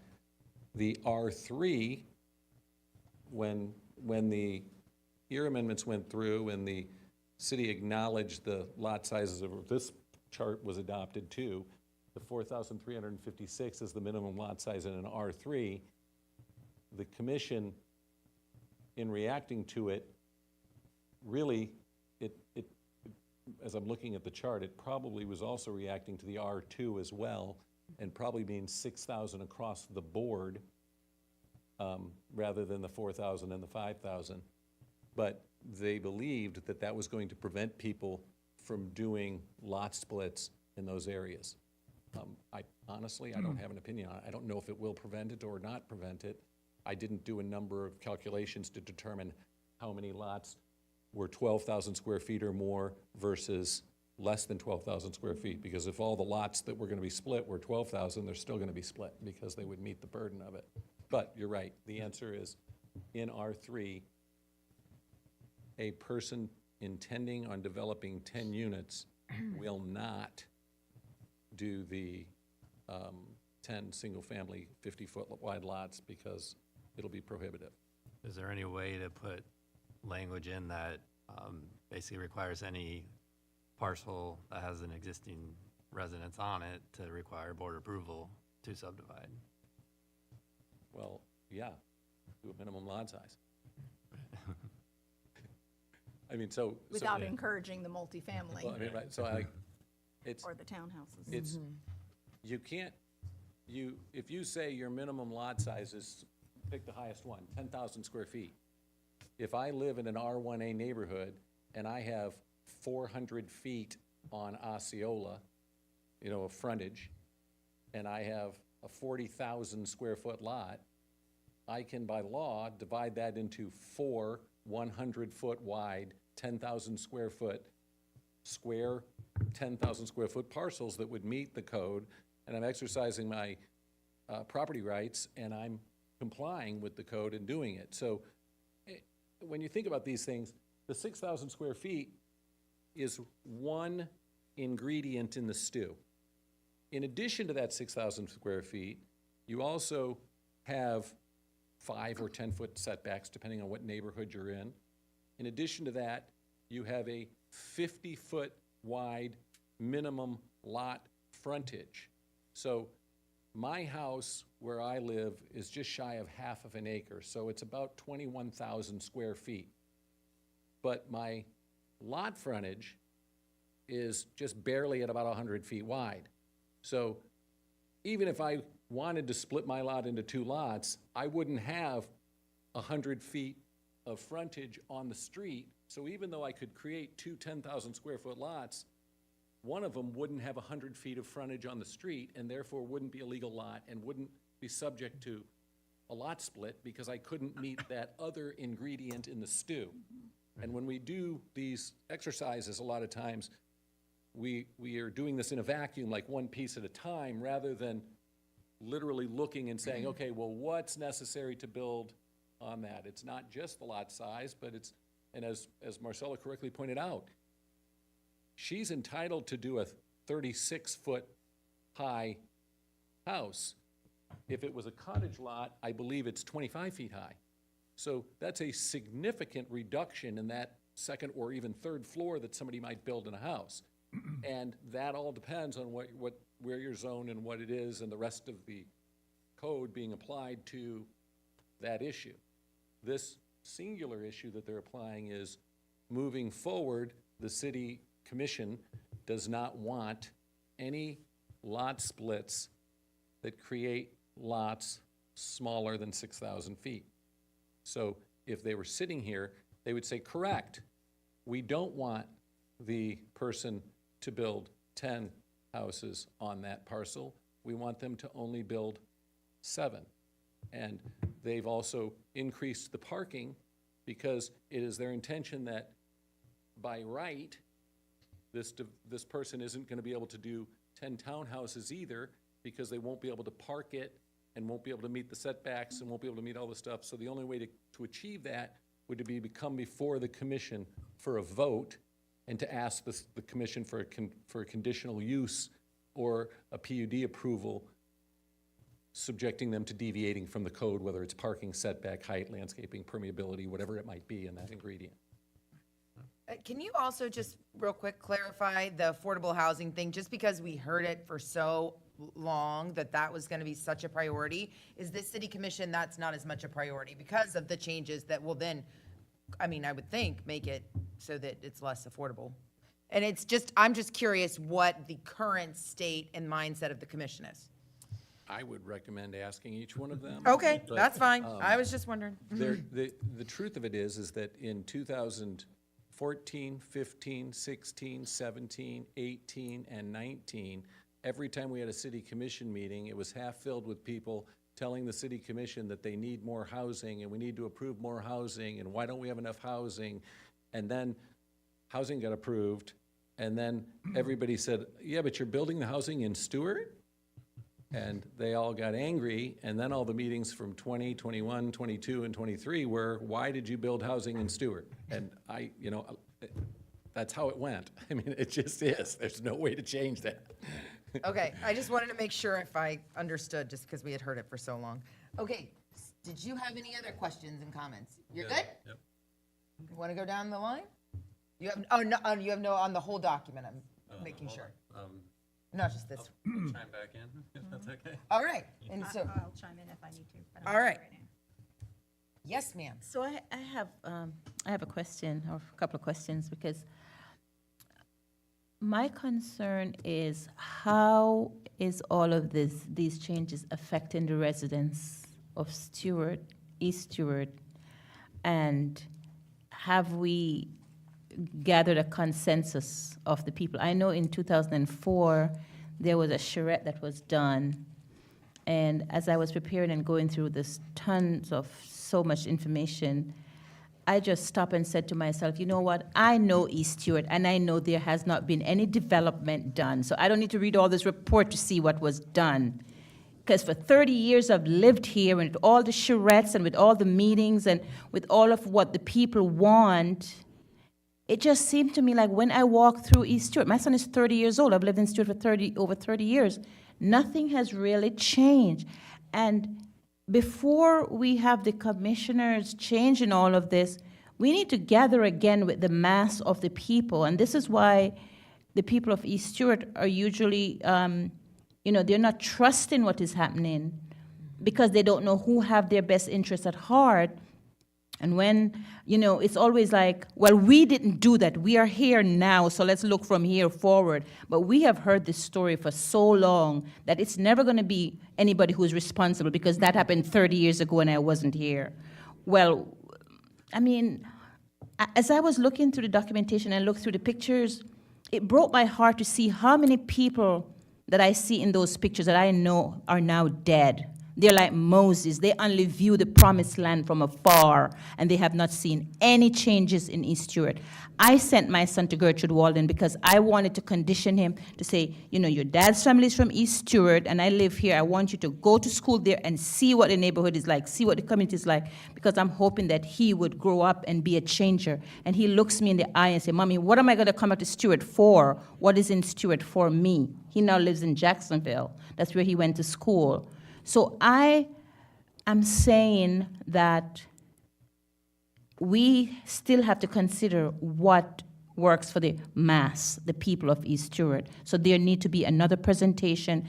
I'm glad Mr. Christie's here standing up for his community, because a lot of times the meeting goes, yes, we have the public notification. The documentation is confusing to me, who consider myself an educated person. It's hard for me to read all of that stuff and understand what's happening there. I got to the point where I said, I don't need to read all of this. I just need to look again, see if I can visually see what has changed, and nothing has changed. I would agree. I'm very concerned with the direct impact on the East Stewart community, which is a very unique community with a long-standing heritage. And I think of all these documents, that is one of my greatest concern areas, specifically because it's as if you're changing everything that just in East Stewart all of a sudden has to be approved by a full commission. And that's very concerning to me. And so there are some language also that is, for instance, there was a daycare run from the home. But there's a Florida state statute that said local governments may not enact or enforce any ordinance, regulation, or policy to take an action to license or otherwise regulate a home-based business. So how could we, that doesn't make sense to me. Can you explain that? Be happy to, because a home-based business can be something operated by a computer. But just because Florida says I can't regulate a home-based business doesn't mean that I have the right to open a strip club in my house. Well, there's that. You still have zoning. Yeah, and the okay. ability To not have a detrimental impact on your neighbor. The truth of it is, daycare operated by somebody who has an infant as well or a young child as well that's less than 5 other kids at the daycare probably isn't gonna be noticed or have any significant impact in the community or on the infrastructure of the community. But if somebody opens up a daycare out of their house and they're having 40 children dropped off every morning at 7:30 and 40 children picked up every afternoon at 3:30, that's gonna have a negative impact on the infrastructure, the traffic, the rest of the neighbors, and the community. The intention there is to regulate, to maintain the stability. Again, I can't tell you that any of the stuff is gonna work or not work or one way or the other. What I heard was the intention to maintain East Stewart the way it's always been. I don't know if that's good, bad, or indifferent, because I know that I've been here and involved in these meetings since the early 90s, and Warner was still here then too. But for what it's worth, I always heard from everybody in East Stewart, and as part of pointing out, that they wanted us to make changes, and that they wanted change, and they wanted things to happen in East Stewart. And East Stewart is finally getting a lot of activity. People are showing an interest in East Stewart. And now the residents of East Stewart are saying, whoa, I don't like people calling me up and saying they want to buy my house. I don't like people showing an interest in my neighborhood. So the commission is trying to provide them some assurances that they're not trying to sell out the community. Now, what those are or what those aren't, like Lance pointed out, sometimes stuff has unintended consequences. And it might be the minimum lot size, especially in East Stewart, where most lots, there's several lots that are 2,800 square feet. So they have to be accepted as, as of, they're the ones that exist. But I can point out where the McCarty family currently owns a lot that's 2 lots together, and it's being held as one parcel ID, and it's 100 feet wide. And before September 4th, or before this thing was adopted. Excuse me, City Manager. At 2 single-family homes. Can we go to the mic? Thank you. It could have resulted in having 2 single-family homes on it. But once this gets adopted, dividing that in half would result in lots that are about 5,000 square feet each, which won't happen, so that one lot will stay as one lot. But if it stays as one lot, in order to make the best use of the land, you're not gonna build a 1,300 square foot bungalow. Instead, because it's such a big lot, you're gonna build a 3,500 square foot house, which all of a sudden is gonna be $900,000 to purchase, which is probably not going to reconcile with what the vision is for the folks that are currently there. But again, I don't know that that's going to happen or not happen, but the purpose was to try and secure and maintain the single-family feeling, and then over kind of toward Martin Luther King Boulevard and Lake Street to continue with a mixed-use or business environment. But this was intended, at least by the commission, by their claims, to maintain the stability of the single-family neighborhood. So since there is such a big area that does affect East Stewart, was there meetings held with the residents of that community? And that is problematic to me, is the fact that that meeting did not occur, since that specific area is being so influenced. The meetings, there were meetings held at City Hall, and anybody was obviously welcome to attend them. The timing of it was such that, I mean, in the 90-day periods, there was no possible way to organize and schedule additional workshops with them. And that I would like to go on record, is extremely troubling to me, that since this impacts their community so much, and it's very singled out, that we would not have had more of an effort to really understand their community. And that issue, I believe, was raised by Commissioner Clark as well, but the consensus of the commission was to not hold the workshops and to move forward. Okay. I will go on record as saying I disagree with that decision. Do you have other comments? You know, about a year and a half ago, I was walking through the East Stewart community one morning, and I just started looking, and I'm like, there is no other place in Florida that I see that they have, every single house have a little window unit. They don't have central AC. Do you know how much people in East Stewart pay for those tiny little houses, how much they're paying for electricity? Probably 3-4 times what I pay for 3 times bigger house. We don't understand how much oppression the people of East Stewart are under. You know, we can sit up here on this dais and talk, but the reality is, when we go through East Stewart and just look at it's the first time I noticed, I'm like, why is it that these houses don't have central AC? And then I've talked to people that I know, and they say, oh, my bill is $300. I'm like, for what? So the people of East Stewart, with all we sit around here and talk about, if we're not talking about something that could improve their community, like everybody gets central AC, improve the people there, we're going to put these restrictive coding on people that is just going to create more problems for them, because I can't even understand these code. I can't even understand all this stuff anyway. And these meetings are called or presented, and the people of East Stewart don't even hear about it until something affects them. And if every move they have to make, they have to come to City Hall, that's even more pressure and more restriction. If we truly care about East Stewart, it's a hard case, but we have to listen to the people, and we need to put forth some, if we really think that we're going to help, start by helping, let the people there feel the help. It's been 21 years since that charrette was held. And like I said before, nothing has changed. I think I obviously concur with Mike. It's a pendulum. And it was a reaction from the community. Oh, there's too many multifamily in the county, in the city, so we have to do something. This is what they chose to do. I don't agree with going through this process to get it done. Regardless, we are where we are now. I don't like the increase in the parking ratios in the shared parking. I think more asphalt is what nobody wants, and if you're gonna try to control density and units by more parking, I think that's a pretty poor way to go through planning. And I don't like the change in the floor area ratio, because I don't really think there's been some thought behind it, but I don't think there's been enough thought behind it. So I think if we're gonna make parking changes, floor area ratio changes, I think more needs to happen before the commission just signs off on a 800 number and doesn't know how that affects everything in the end.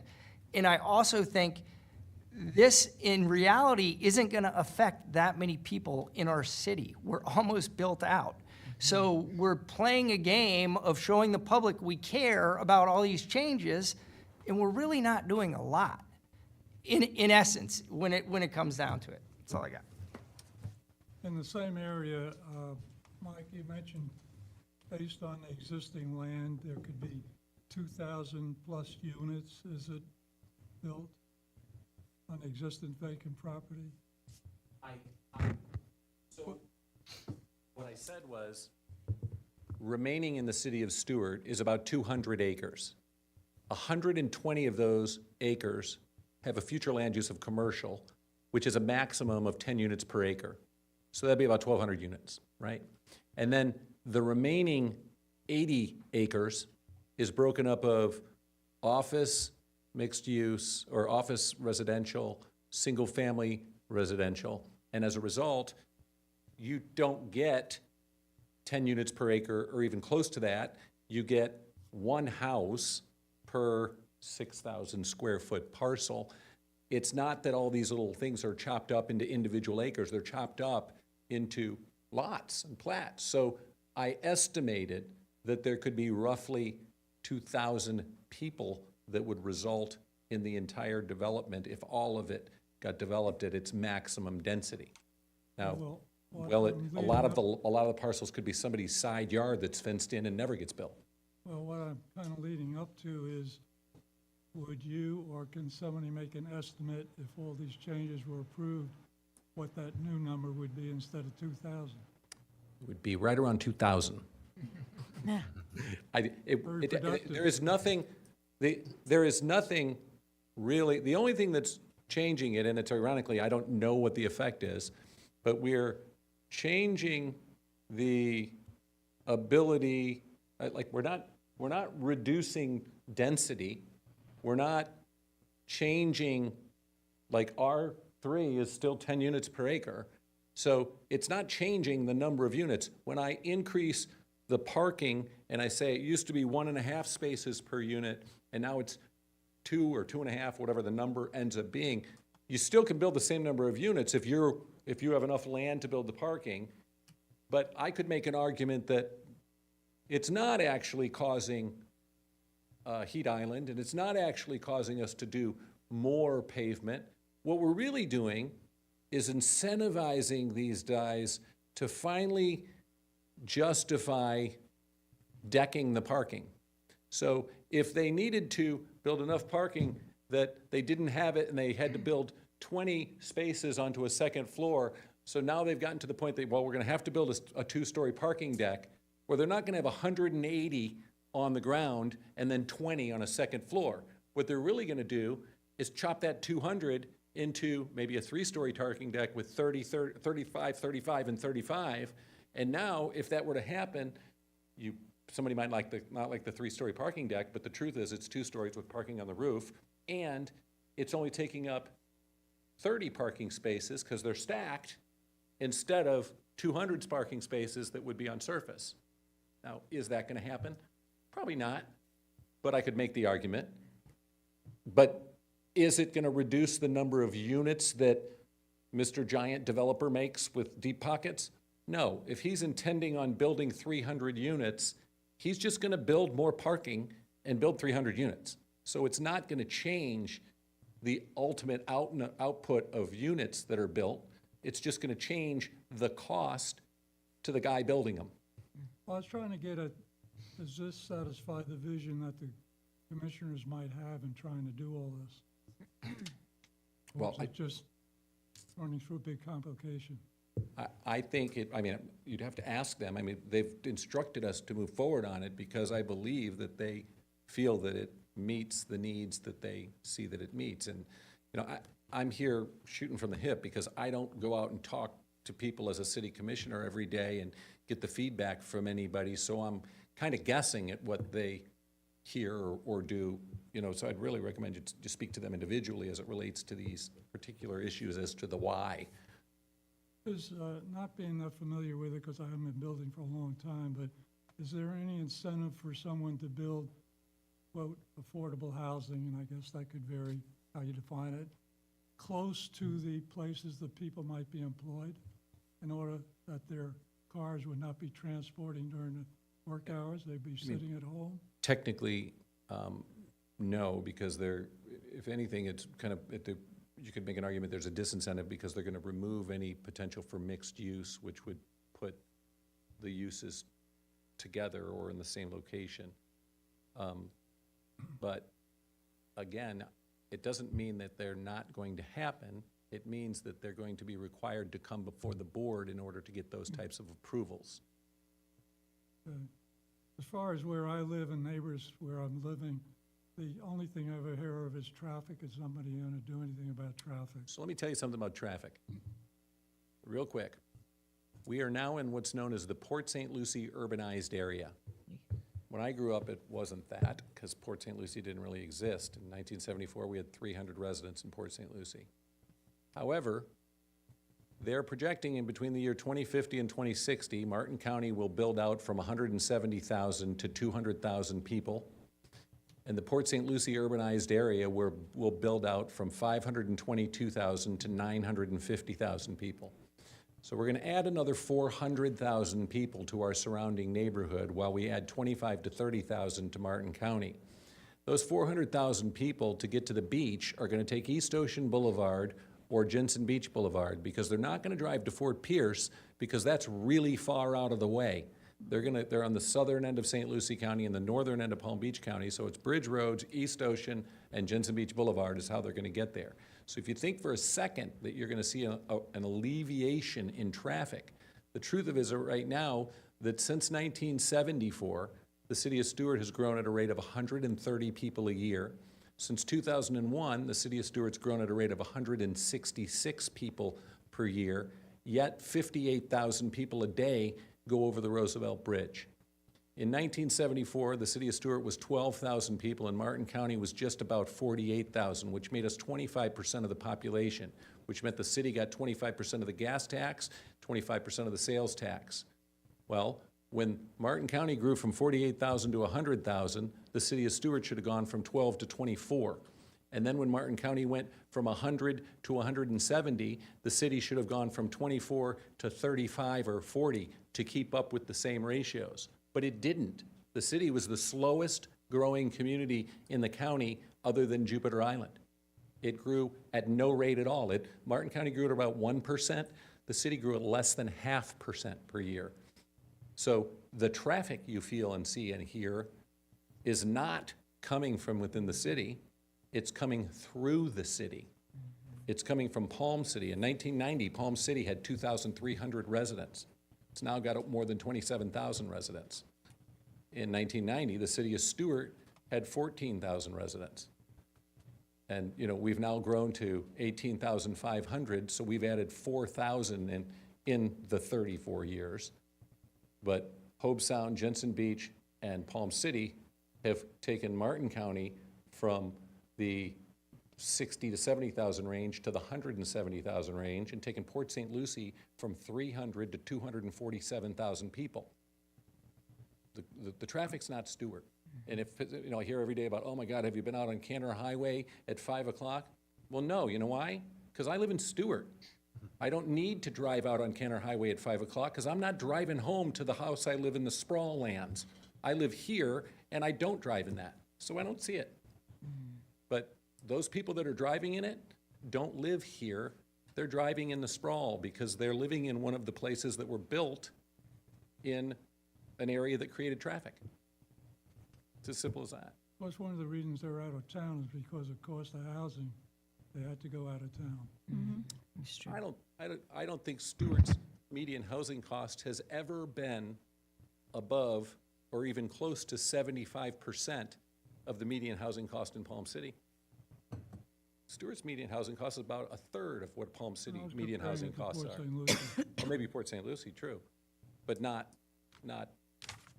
down Cove Road and not down Cantor Highway and not off Salerno Road and not in North Jensen and not in Palm City. Those houses cost 5 times as much as Stuart houses. Because they still consider themselves Stuart. They call themselves Stuart anyway, so that's why. Thank you. I have a question for, I think it was page 70, and maybe this is the thing, because sometimes I don't hear very well, that you said isn't now going to be included, where it was talking about treatment facilities and inpatient, the number that was inpatient treatment. Is that still included? Not at this time. Is what? It is not included at this time. Okay, so that got taken out. All right, I just wanted to clarify that. Also, I was a little confused by the accessory dwelling units. And when you say must be owner occupied, so does that mean they could not rent they can't just rent the accessory unit? Or are you saying because that language, and then I was confused because I know in my neighborhood, we have several people that the accessory dwelling units are elderly parents, adult children with special needs. So I was just a little concerned with the way that the language currently reads. And I do believe, yes, thanks, Chair. We will be modifying that language Okay. to state that either the primary can be used by the owner or the accessory can be used by the owner. So you can rent out the other unit or you can, but it still has to be on 1 meter. So. Okay.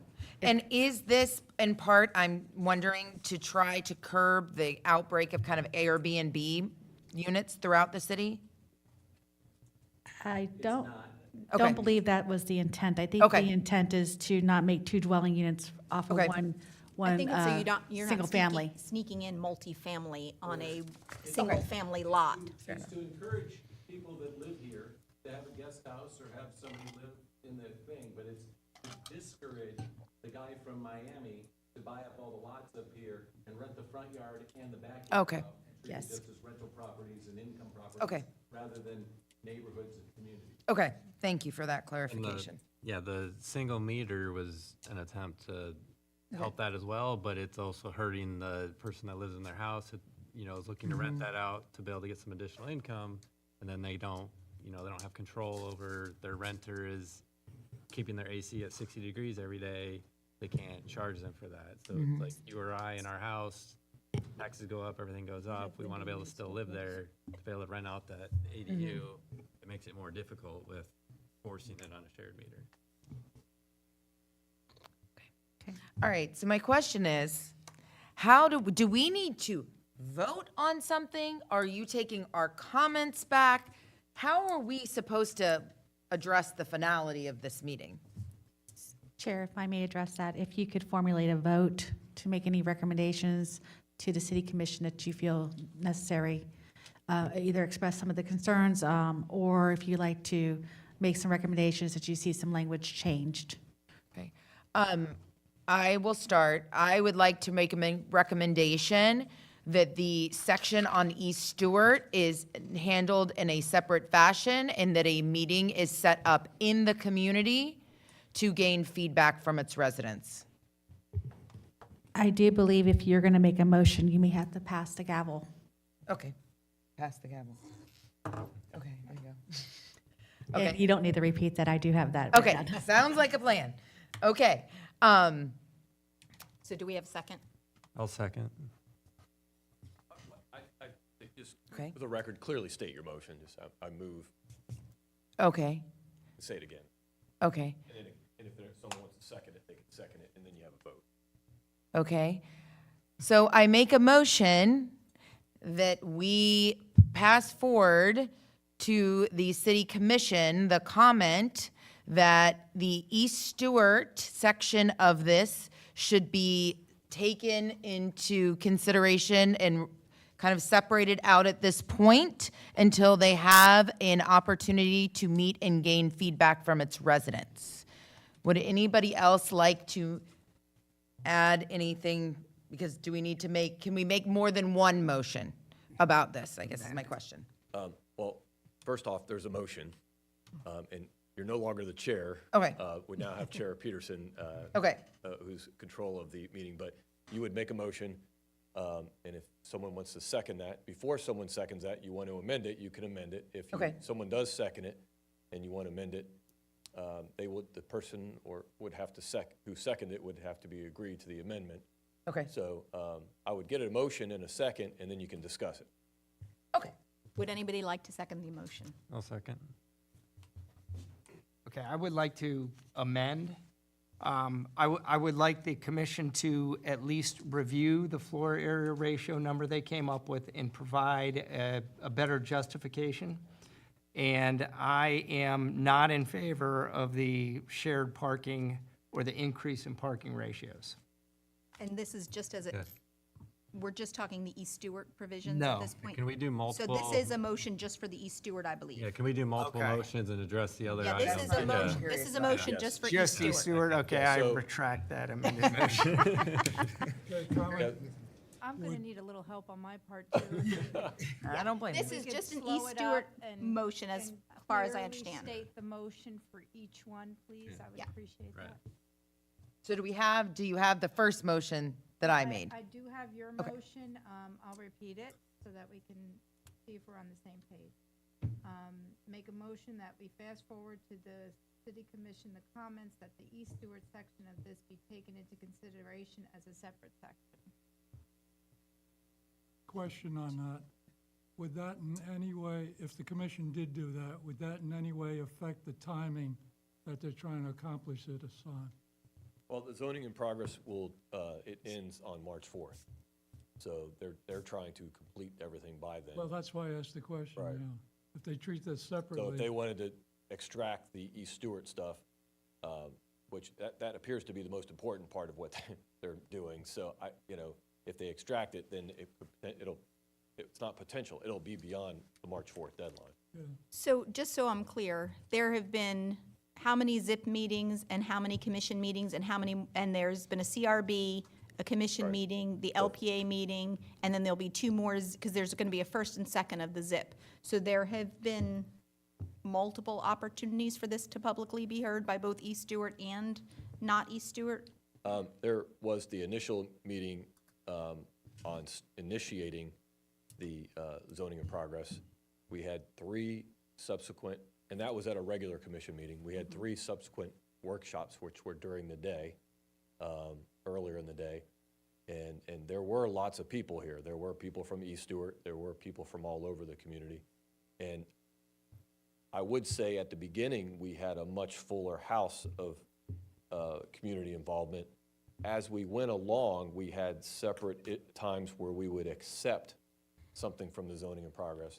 Initially, it was zoning in progress for everything except for single-family and government buildings, if I recall. And then as we went along, they kept taking certain things out of the zoning in progress. And so the freeze on new development applications got smaller, and I think towards the end, they accepted all commercial activities that did not involve residential components.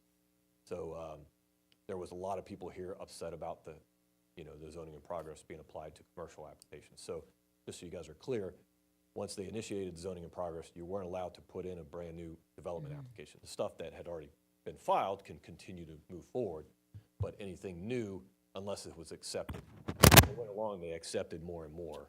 So it seemed like the crowd got smaller and smaller because it affected less people, if that makes sense.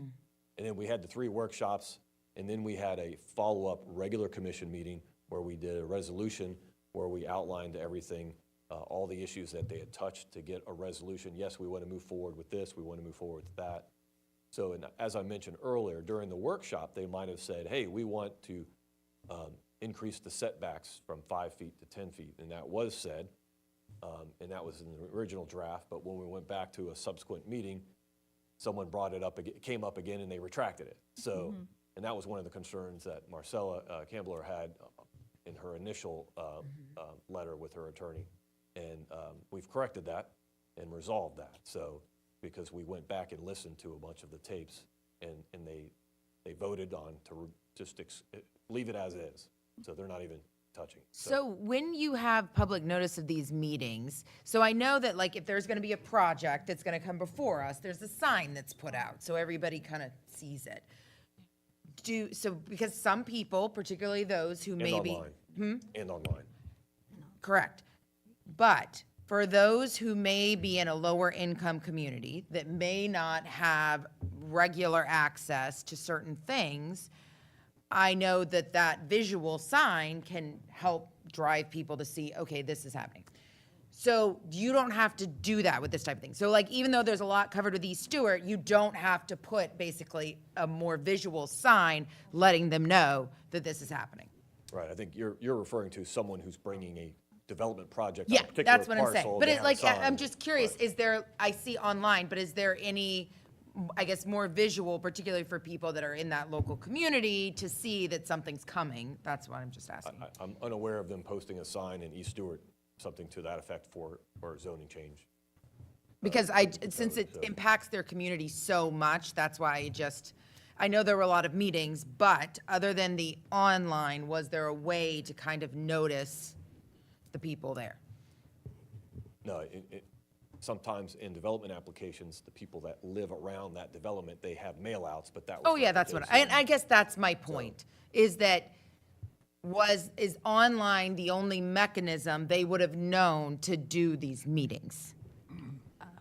Chair, if I can answer that. Yes. So according to our requirements, any LDC changes, they're required to put a notice in the paper, which we did for the LPA, we did, and that's the only notice. What paper, though, is hard copy anymore? Is there one that, like, people get regularly? Because I feel like that's somewhat of an antiquated idea, because so many are digital. But you're And the saying statute not requires digital, that, so you so- can't. No, but I guess most people just don't get the paper anymore. So like, for instance, if it was the hometown news that gets delivered to all of our mailboxes, that's a different story. But if it was the Stewart News where you have to go to a shop and buy it, then that's different. Didn't we hear in the beginning that gentleman from East Stewart said a plan has been submitted? That is what came in today at 5:05. Well, what I'm trying to get yeah. to is, obviously, that's accessible to the commissioners, and I should be looking it over Okay. and seeing what to do with it. That's valid. And that is a plan that was made up from members of the community? Okay, well, I think that's an excellent point. Thank you, sir. You look like you have something to say. You know, when you talk about the ZIP meeting and all these meetings, even these commissioners keep going back and changing their own whatever they're trying to do. So how can the community even keep up with what's happening? I concur with Kelly that before we make these rules and changes that affects people's lives, and they will not know until something happened and they have to rebuild, and that's when they're going to know. So we need to get the information to the people where we know they got it, in another charrette, another meeting locally. And at that point, you know, then the onus is off of us, but the opportunity needs to be presented clearly. Can I amend my motion? Yes, Well, you you can, get the second to you can do an amendment, but then the person who seconded it would have to agree to the Okay. to seconding the amended. Okay. I would like to amend that based on what Mr. Bowles just pointed out, which I think is a very valid statement, and based on what was presented to us earlier, that I ask the city commission for the East Stewart portion to either hold a meeting or take into consideration and discuss the plan that has been presented, that was emailed today at 5:05, for the East Stewart community. Do I have a second? I'll second. And if there's any discussion, now would be the time. You could take public comment and then vote. Any comments? So the only thing I want to say is that this deadline of March 4th or whatever, the people's ability to decide is more important than keeping the commissioner's deadline. What's the big rush? So zoning in progress only allows 90 days. Technically, actually, I think it says 3 months. But, so we have a zoning in progress ordinance, and it says you can initiate it, and it can go for 3 months. And then you can extend it for good cause for another 3 months. So when Mr. Mortel mentioned yesterday, earlier, 6 months or 180 days, that's what he was referring. That's the maximum amount of time you can do for a zoning in progress. The reason why that is the case, because as I mentioned to you before, they put a freeze on new development applications. To put a freeze on it for more than that is a burden, is what the law says. So you can't do it for 5 years, otherwise there'd be some commissions out there that just do a zoning in progress for 5 years and shut down all development. So they have a time deadline, and that's the deadline. So if we don't meet it by that deadline, then new applications can start up, be filed if we don't finish it by that time. And you can't freeze that issue except for up to 6 months, basically at maximum.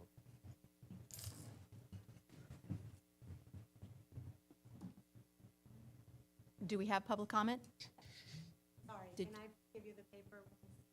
And this is about East Stewart, the motion that's on the, Yes, about East Stewart. I appreciate the motion. I attended, it's about East Stewart and what was just commented about. You mentioned how many meetings had happened. I attended every one of the zoning meetings during the day, where it was repeatedly stated by Commissioner Collins that we did not need to bog down the process with public comment, where in the first meeting, we had to beg to have 3 minutes. None of these things that we are seeing here today about East Stewart were presented in any of those 3 meetings or in the commission meeting where there was an ordinance said to move forward. So thank you. This gives the community an opportunity to have a voice. They would have never known this was coming. I saw it for the first time posted last week because I had a special interest. Otherwise, I wouldn't have looked. But thank you. so have we received any letters from members of the East Stewart community? Because it sounds like there was more attendance at some of the earlier ZIP meetings. Have we had any emails, concerns about any of this from the community or any feedback? Vice Chair, I have not received any letters other than Ms. Marcella's. I don't have Mr. Christie's email. Okay. But we did receive one today. Yeah. That you sent. Yes. I think there might have been some earlier emails about the zoning in progress. There were a lot of developers.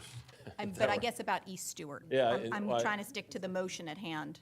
I want to say Duet Price had emailed, and his was about East Stewart, right, Mr. Mortel? Yeah, so I know he emailed a couple times, and the times that he emailed were to the commissioner's email, the general commissioners, so they all got So that. sent the email. And I guess I have a hard time because I'm hearing that, okay, we said this then and then it changed, but that's the point of this process, correct? That the commissioners would meet, they would make suggestions, it would go before the CRA, come before the LPA, they would have these ZIP meetings, and we would hope that with feedback from the community and letters and attorneys and whatever, that they would go, okay, that doesn't make sense, let's make these changes. And those will continue to happen until after they hear from us. So I don't know, I'm not sure, maybe I'm just not understanding. Like, I think that's the point of this, is that it should change as it's going on, that it's not a static thing. They didn't just make a decision on day one, by edict and then vote on it that same day and it's done. Do I Sorry. get dinged? You only get 3 minutes. Do I get dinged now too? I'm so sorry. I didn't think I'd talk that much today. Am I understanding the process correct? Well, Because it does sound like this it's a- is a fluid until it's enacted into, that is the point of these changes. I think that's a fair assessment. It's a zoning in progress, so they Right, did it it's in over. progress. Initially, it was for 90 days, and then they extended it for another 90 days. And it was fluid. I agree, there was input. It was fluid this week when With Marcella input. and her attorney contacted us, and we're still changing it. It is not final until, technically, to adopt an ordinance. Days after it. Right. Technically, you have 2 readings, so 2 readings equals 2 hearings, 2 public hearings with the commission. And we've had multiple hearings before we even we've had it with the CRB and with y'all tonight. Technically, the city commission at the second hearing could say, we want to continue it for another hearing, we want to make more changes. So until they finally vote on these issues, it's not final until then, and then 30 days after that. So. And just as of record, they don't actually have to take our recommendations, but that's why we exist, to give them what we hear as the voice of the community. Correct. Sorry. Speaking of voting, Joey, You are an advisory board.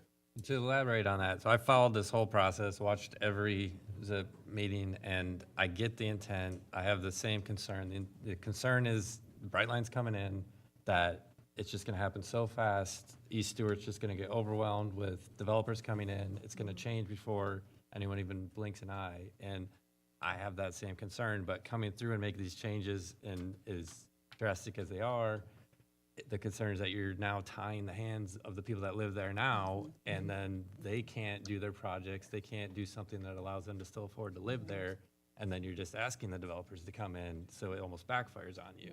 So But it how do just you make the need- changes now if you can't? Like, you That's- know what I mean? Like, if you, Right. you want to protect the people who live there, but then by giving some leeway to them, then they could turn around and sell their, so now their one-lot house is really a two-lot a two-lot, so they can make more money, and it's gonna increase the chances of them selling to a developer who comes, you know what I mean? Like, I think And it's then- a double-edged sword. And the way they put it in there, correct me if I'm wrong, Jody, where they're saying like, this can be allowed, but it has to be approved. This can be allowed, but it has to be approved, is their way of trying to protect the people of East Stewart, where we're essentially saying like, you can still do everything, but it needs approval in an attempt to try to prevent the outside developer from just buying everyone's property and throwing something up. Is there a reason why now it's changed to full commission approval instead of some of the administrative approval that it was in the past? Because I think no matter what, it always has to have an approval, right? Depending on what it is. I mean, there are, in the code, there are certain things that the development director has the authority to approve without a public hearing. But as Mr. Mortel said, the way the code has been written over the last decade or so was to encourage having a public meeting where the commission voted. Unfortunately, there was, just like everything else, there was a side effect where they were getting blamed for everything. Yeah. And even though they voted to approve it, in a lot of cases, in a lot of instances, they had to. There was no reason not to, Yeah. if that makes sense. But it still had to come before the board. And I think, as he mentioned, so we talked a lot about straight zoning, and you've heard the term PUD, and some of you might know what PUD is, but basically that's like a custom zoning. So we allow PUDs here, and by a developer coming forward with a PUD, they get to do custom, but that also the commission gets to get involved and ask for extra things that they wouldn't normally get. So, and that's, Mr. Mortel gave an example of the Costco project, which is a PUD. So, anytime you can bring something before the board, they can ask for concessions and get stuff that wouldn't necessarily be entitled to encourage the developer to do that. And then they give something back, if that makes sense. So that wouldn't happen if everything was straight zoning, so. As far as the motion, can I call the question? Yes, and then you can vote, and if Mr. Strom, I think he has more motions he would like to do, but after that, we can go. So are we ready for a vote?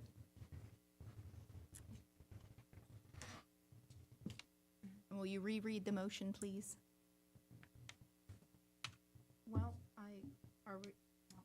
Yeah, I mean, the motion was made to pass comments on to the commission that East Stewart be handled separately until they meet and gain feedback from the residents. And then it was amended to state, based on Mr. Bull's statement, ask the city for East Stewart to take the plan emailed today at 5:05 and act on it, Or no, to take it under consideration. part. Thank That if they can't hold the public, that they would take the email plan as under consideration. Does that sound correct? That sounds correct. And then we had a second by Mr. Vogel. Do you agree with that?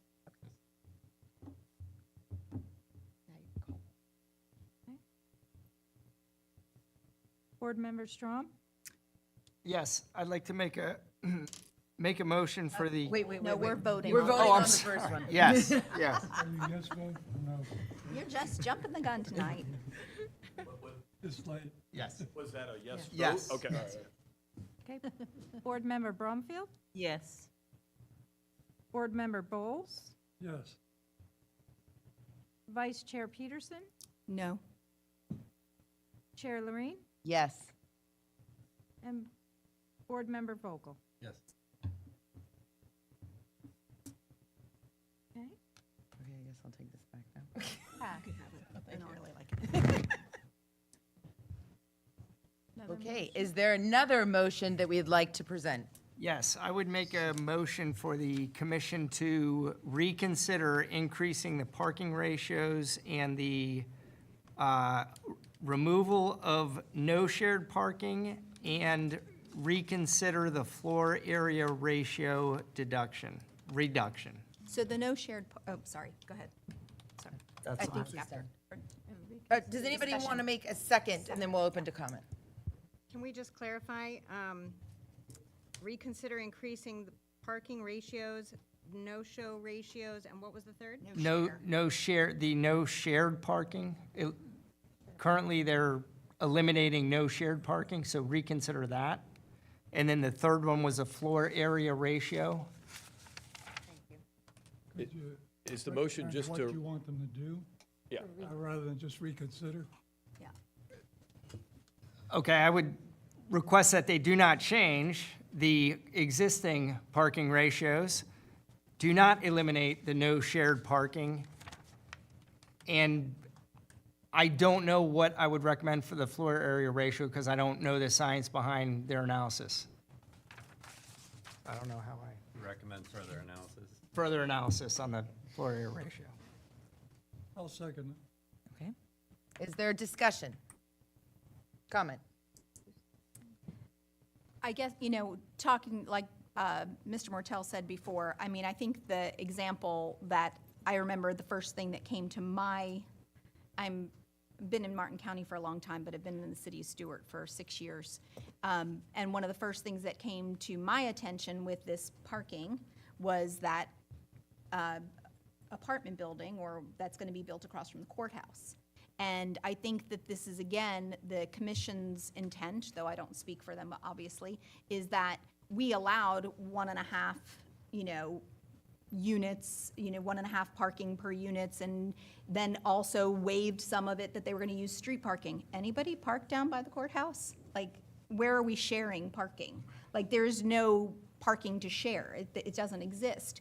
And so I think that if we don't require some of these parcels to keep some of the parking on their lot, I understand there can be waivers. There were waivers there that the commission at that point said, no, we're gonna waive your requirement. I think he said maybe it was 5 parking spaces, and now maybe you'd have to waive 10 parking spaces. But I think it would get harder with public sentiment, so you do have to start somewhere.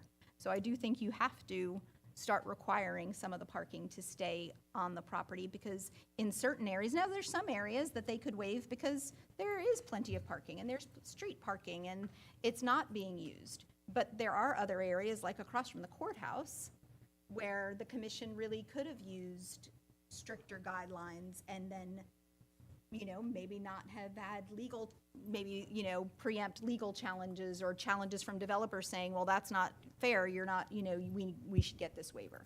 So that's kind of my thinking on the parking, is you do have to, we can't share what's not there. Okay. Does anybody else have comment? Okay, can we call a vote, please? Okay. Board Member Vogel? Yes. Board Member Strom? Yes. Board Member Bromfield? Yes. Vice Chair Peterson? No. Board Member Bowles? Yes. Chair Lorene? Yes. And I believe that's everyone. Does there anyone, okay. Do we have anyone else who would like to make a motion? I have one question. Do we need to make a formal motion regarding, because the language as it sits doesn't talk about the grandfather thing that we were talking about earlier? Do we need to make that as part of a formal motion, or will that already be taken care of? I think that's already been discussed and it's going to be taken care of. Okay, I just didn't know if we needed to add We're going to try and resolve it. it the best we Okay. can. Okay. And it's probably going to be a progress in motion, as time goes on, so. Okay, okay. We still have multiple meetings to go for, so. Okay, all right, I just wanted to make sure. Okay, so, do we have any further discussion or motions that want to be made on this topic? Okay, do we have any other staff discussions that need to be stated tonight? No, ma'am. Okay, so I think, I'm checking my thing, I think we're good. Call this meet, no, what? Motion to adjourn? Oh, perfect. I forgot the part. Motion to adjourn. Do I have a second? Yes. All in favor? Aye. All right. There we go.